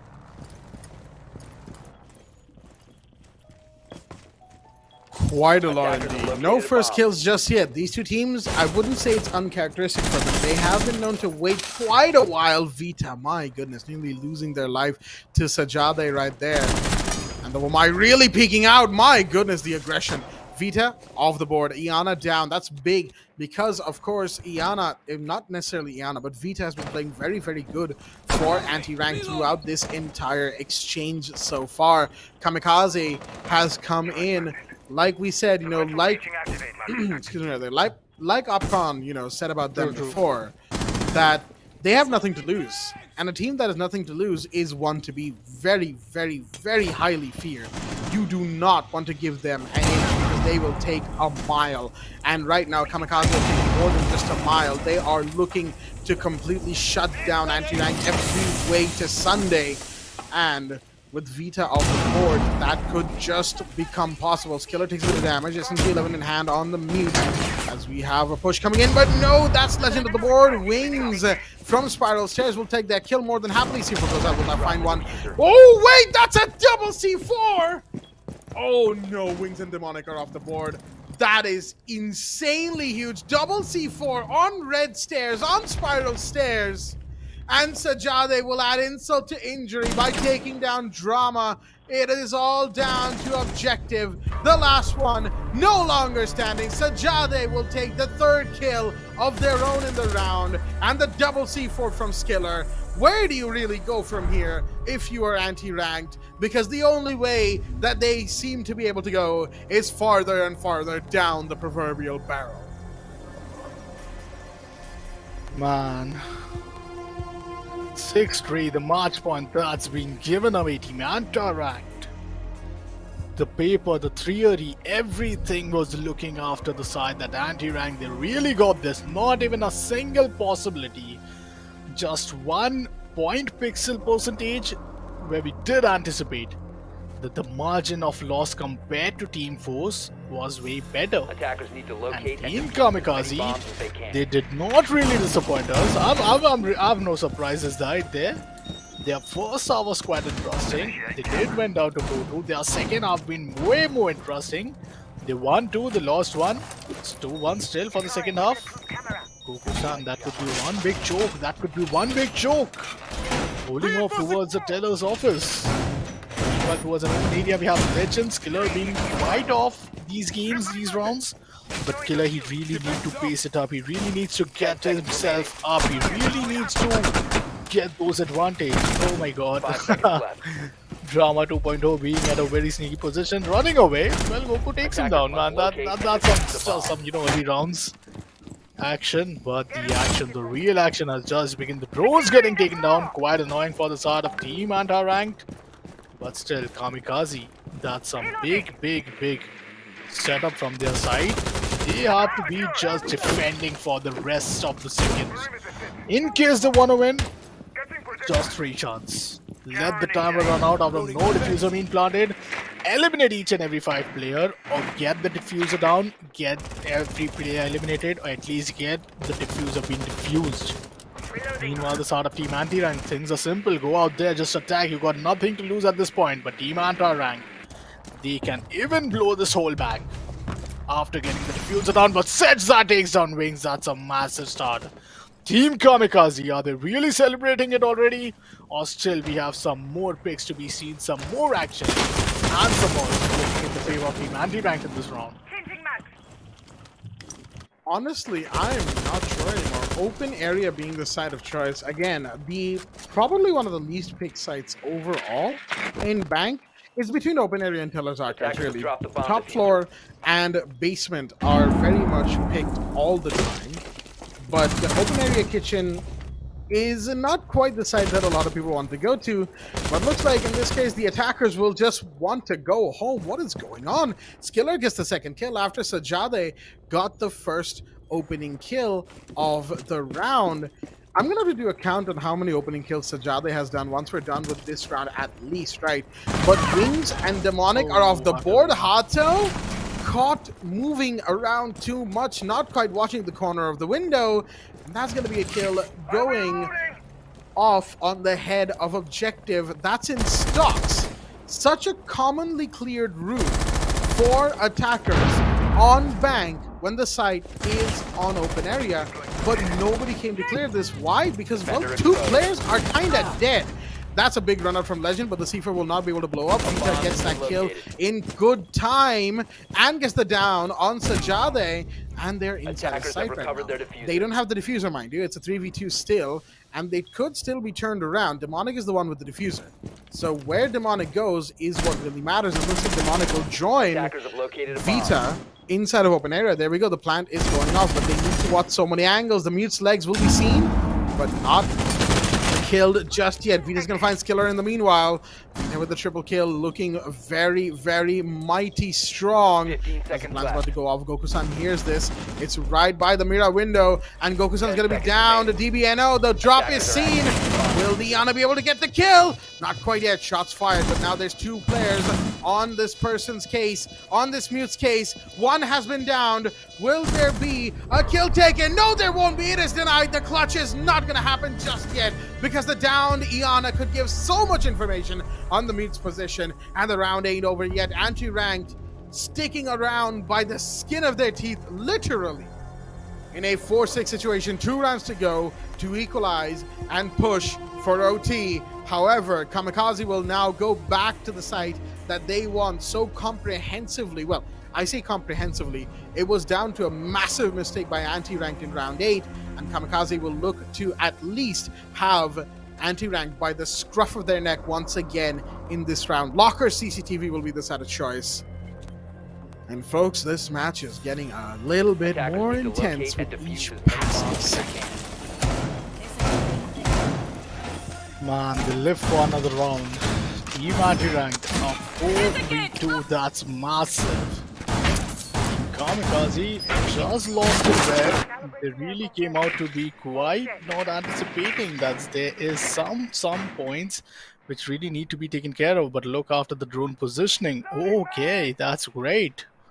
Meanwhile, Team Kamikaze, let's hope what's going to be the eventual setup. Is this the parking? Left. Or is it the main garage? Which they would really 5 need to seconds step into. CCTV being taken care of from the side of Goku-sen. Round is going to begin within a few seconds. 180 seconds to go. Let's see. Anti-ranked down towards the attacking side. Round number 11. 2 more rounds remaining. Demonics trying to go a bit aggressive, serving them down the control. Anti-ranked, they are looking quite based on their setup, but Sadai gets another time wings for another time A gets bomb taken has been down. located. Last time, all thanks to Vita with the 3 kill, did manage to save his team for another round, but this time another big loss. This is gonna be a very intense fight. Team Anti-Rank, they really need to regroup, they really need to re-strategize those plays. Moving on towards lobby might not be a great idea just yet. But Blue says being holded off, and there we go. Drama 2.0. Oh, that's a double drone being taken care of. Vita, meanwhile, looking after the Blue says. Demonic goes in aggressive win, gets an intel, gets a huge intel. Okay. Bomb located by attackers. Alright. That's a good use of the twist drone right there. One of the recent changes to the twist drone, of course, is that the range on the laser, well, it used to be a taser shot that was fired, but it's now a laser, is infinite, right? Because it's a laser. And in the meanwhile, Objective will make sure that the laser that is the Type 89AR of Hibana is going to find Goku-san. That's the mira of the board. Those mirrors will be managed by somebody else. This one being Legend. The garage mirror, of course, being opened up as we saw just a minute ago. Sajade is going to fall back into side. The flashbang actually didn't find Legend there. The smoke is still very much active, holding the hallway. Mira, Hato in the meanwhile has been read into as Vita is waiting and watching for the Legion to play around that pillar. I'm not sure if that pre-fire was entirely necessary. The grenade, oh dear me, that's a missed toss right there. And wait, that's a drop down from Hato. Will that be ready? Wait, where's the Iana? Where are you looking? Okay, never mind. I guess they never heard the shots coming in from Hato. Vita will go down as a result, and that is huge because it's now a 4v3. Diffuser is with Drama, and I believe that is the player we're seeing towards the garage side. Objective and Demonic coming in towards the servers. They need to somehow reconvene with Drama. Drama needs to be given a clear access to site, but servers is still being watched. The Legion is still waiting in the wings, watching like a hawk. There is no way that anyone will be allowed to get away with a kill easily. The 3 remaining attackers have to work for this, and looks like there's going to be a play for the elevator hatch once again from the side of anti-ranked. Could it work? Maybe, maybe not. Skiller's gonna hold down the main stairs, and Legend's gonna find Objective. That's one down. Hibana off the board. The Twitch peeking out from office gets taken down. Skiller with one more, and it's all down to Drama. The last one standing, no longer standing. Hato will finish them off, and it's a 7-4, folks, for the side of Kamikaze, the team that went 0-2 in the entirety of this qualifiers phase until this match. And now they've won 7-4 against anti-ranked, who beat OGK, who beat Kamikaze. I mean, yeah, okay, the timelines don't add up when you really say it like that, right? But again, what I specified, right, when we were talking about who would win in this match, is that on paper it looked like anti-ranked should win, right? And then you had the first round by Kamikaze, flawless attack round. Okay, maybe they really just, pulled ahead quickly. Fine. I was expecting anti-ranked to pull things back, but for 4 rounds, they kind of really didn't. Oh my goodness. And that double C4 in, I think, round 8-ish. Was that in round 3? No. I'm talking about the double C4 from Skiller. Oh. Skiller. It was in round 9. Yeah, I was scrolling through my notes right there. And speaking of things in the notes, yeah, you know how I talked about Sajade getting so many opening kills? Yeah, that's because I just did a count. They have 6 first bloods throughout this entire 11-round match. More than half of the rounds, Sajade was opening on the kill count. 4 rounds back-to-back on the attack, Sajade has opened the kill feed. That is a player that you want to watch out for. I cannot wait for the stats when they come up, folks. My goodness. Kamikaze, fantastic win, mind you. This 7-4 will go a long way in. I don't know if it'll ensure them to go ahead or if they still lose out. It really is a lot of mathematics in the back end, and there may even be a situation where teams might get tied in the numbers. It's a whole thing, folks. Again, keep an eye out on the relevant channels here at the Playtonia Presents the Ramadan Gaming Championship, powered by SteelSeries and Tech Hub. But let me tell you, this match was quite satisfying at the end of the day. Anti-Rank still put up a good fight, but Kamikaze really changed up their playstyle compared to how they were yesterday and earlier today. Not as aggressive. They were actually very reserved, almost as if they were the ones baiting Anti-Ranked into making mistakes, and it was working most of the time until Anti-Ranked got a couple of rounds of their own. But even then, it was, looking at it now, too little too late. I believe Team Anti-Rank, they really have this, thing in both of the days, losing the first match, but luckily they didn't had another loss at the day 1 because they had eventually a match up against the side of none other than Team 4 of Team OGK. Team Force, nonetheless, is gonna be forced out with a unbeatable mark, I'd say. But Team Kamikaze, let's see what the scorecard have to say. Because especially we need to watch out for that one guy you talked about, Sajdai, because this guy was completely insane. Plus, Skiller with those nade kills, man, the man with the golden hand, he was just insane out there over the bank. But a KDR of 3.2. Man, that too 3.2. for Skiller. Well, that's Ooh, great. That's too great. absolutely. 16-5 in 11 rounds. That's very good. The rating on Skiller is going to be very good as well. So excuse me, I struggle saying that player's name. It takes me a second, if anyone's noticed in the cast. Whenever I try to say Sajade's name, it takes me a second to actually say it because I don't know the pronunciation and I've never actually said a name like theirs out loud. So I'm very sorry if I'm butchering the pronunciation. This is the first time I've come across a name like this. Regardless, 1.71 on the KD, but 5 opening kills as an entry fragger. So, they are just fantastic. 4 straight rounds of entry kills. A couple of them led into double kill, triple kill rounds as well for them. So just overall fantastic stuff, of course. Hato, Goku-san, and Legend bringing in the back, mostly through support for Skiller and Sajade to get their kills respectively.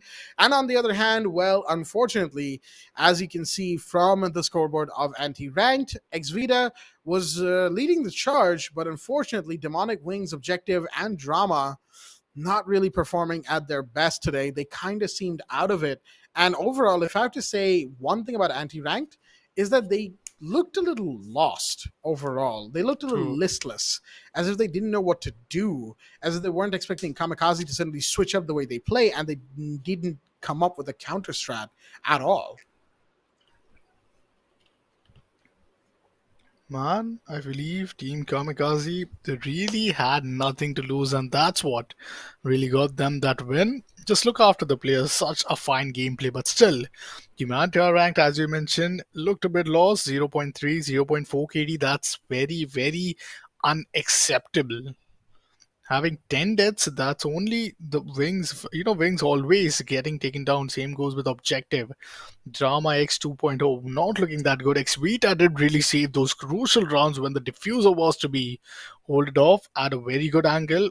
But Demonic still with 5k. I think these entirety of those contribution being gathered for the 4 rounds win, you gotta give it up to Xvita. And let's go towards the player-to-player matchup and the face-up, because I believe 16 kills to what you compare it with 13 looks quite promising, as we are going to see Team Xvita up there as the best player what Team Anti-Ranked had to offer. But Skiller, man, this guy with those initial opening kills, that would have made Team Anti-Ranked so annoyed. And that's what really got them to worry about whenever they had any chance at the first initial half while attacking. 3.2 KDR, 1 assist for each, 8 death for anti-ranked, and 1 death for Skiller. But I believe this was the final game of the playoffs at the Ramadan Gaming Championship, powered by SteelSeries and Tech Hub, presented by Playtonia. And I believe now we have some more amazing matches lined up, because the results are really going to be uploaded quite soon, and you guys might really want to know what is the other, what's waiting down the line at the other side for these teams. Absolutely. I mean, yeah, in the playoffs, the teams that go ahead, obviously Team Ace, Team Force, will be the team that goes through, that we absolutely know for sure. And on the other side, I mean, again, because Kamikaze, Anti-Ranked, and OGK all have 1 win each, 2 losses, and the back ends between who gets more rounds in between, and the round win loss, the differentials, all of that has to be calculated before a full, who goes ahead announcement can be made. And for those who will not, unfortunately, be going ahead, well, they probably can still try again, I guess, along with so many others, because the Playtonia presents Ramadan Gaming Championship, powered by SteelSeries and Tech Hub, is having its open qualifiers, and those open qualifiers registrations are open, folks. Go over to the social media of Playtonia on Facebook, on Twitter, on Instagram, on the chat, on whatever platform you are watching as well, YouTube or Facebook, or so on and so forth, and you will find the link there embedded. And in the description, in the chat, so on and so forth, you will find the link to the registrations, and you can register if you want to be part of the action in the open qualifiers. Trust me, open qualifiers, maybe, they might not sound like the greatest thing in the world, right? Especially for Rainbow Six. Open quals sometimes have True. a few predictable results, but in my tenure, excuse me, my voice Yep. cracked right there. In my tenure of casting Rainbow Six, right, I have seen some insane games that I still remember to this day that are qualifiers matches. Not even main like slot games, no, qualifiers matches, all the way to max OT. Mostly BO1s. Qualifiers are usually always BO1, right? But just so good between both teams, and mostly because the two teams are of an equal skill level. Sure, they might not, match up to the more experienced teams or the teams that have been around longer and the teams that are just outright better. But qualifiers can be their own chaotic little ecosystem as it is. You fight through so many matches to try and get ahead. And once you do, that's when you enter the big leagues, folks. So there's a long road to go. And if you want to be part of that road, part of that journey, and part of the team that may or may not even win some of those goodies and the cash prizes on the final 4 spots, the top 4 that is, then the qualifiers are the place to start from. Everybody starts from somewhere, and the qualifiers is where, any teams aspiring to get into the top 4 will start from as well. Regardless, folks, that is going to do it, I think. Yeah, that's the 3 matches done for today. So, Opcon, any closing thoughts here and now? Man, it was an amazing time, believe me, at the Ramadan Gaming Championship, and all good wishes to all the players to make sure that they are quite ready for the upcoming opportunities, and the tournament is yet not over. So the prize pool of 20,000 dirham, well, that's still going to be on the line. The championship title is going to be here on the line. Thanks to Playtonia, thanks to SteelSeries and TechUp for the biggest support and to bring up this event into a possibility to give a platform to all of our players. And it's been a pleasure casting with you, Blackjack. So, well, good night on that note. And I believe that we will see you guys quite soon into the semi-finale. And GG's once again to all the teams. And that's it. Let's tune off now, and we'll see you guys on the other day.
say the least. So far from a superstar, and my daydreams are killing me. Feel like I'm losing my mind. I'm never feeling okay. Good days are so hard to find. Just help me numb all the pain. I'm only one step from dying. My angels keep it at bay. Can't blame the people for trying. Just let me fall to my grave. Just let me fall to my grave. Look you.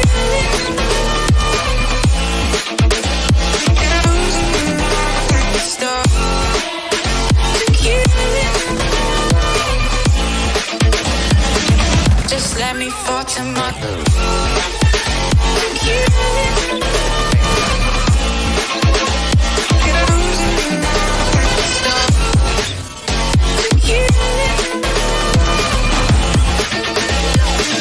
Just let me fall to my grave.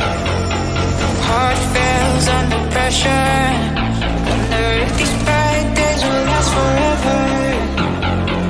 So pessimistic from the past. All the good things end up in caskets. I'm never feeling okay. Good days are so hard to find. Just help me numb all the pain.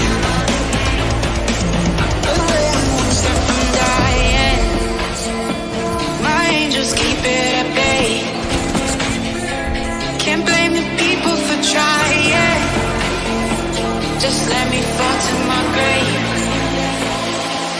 Just let me fall to my grave. To you.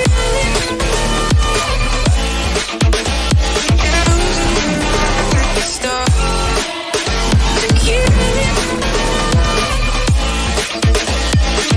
Just let me fall to my grave.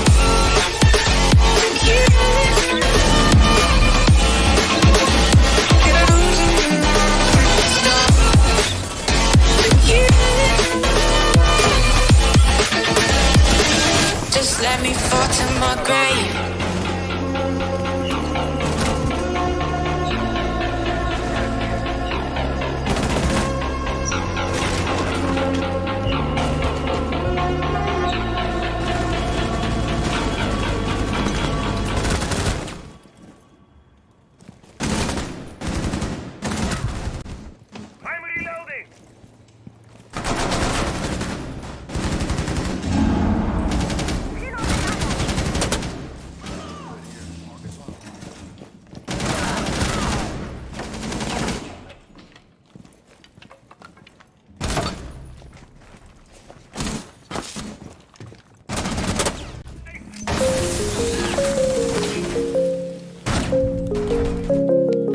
Attackers recovered the bomb diffuser.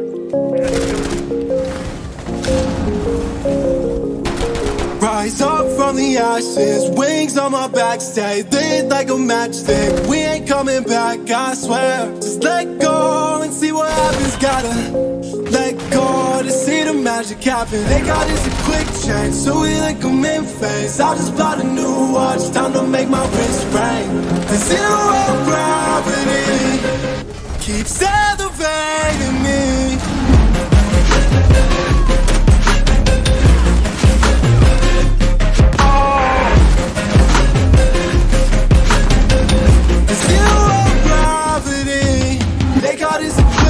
So we like them in phase. I just bought a new watch, time to make my wrist ring. The zero gravity keeps elevating me. Born in the darkness, fight with the light. If this ever die, I'ma fight from a line. Keep fighting on, yes, I keep fighting on. You keep moving up, you can't hold us up. So I'm up above the clouds. So I can't see the ground. So I ain't coming down. So no, I ain't ever coming down. Rise up from the ashes, wings on my back, stay lit like a matchstick. We ain't coming back, I swear. Just let go and see what happens. Gotta Let go to see the magic happen. They got this a quick change, so we like them in phase. I just bought a new watch, time to make my wrist ring. The zero gravity keeps elevating me.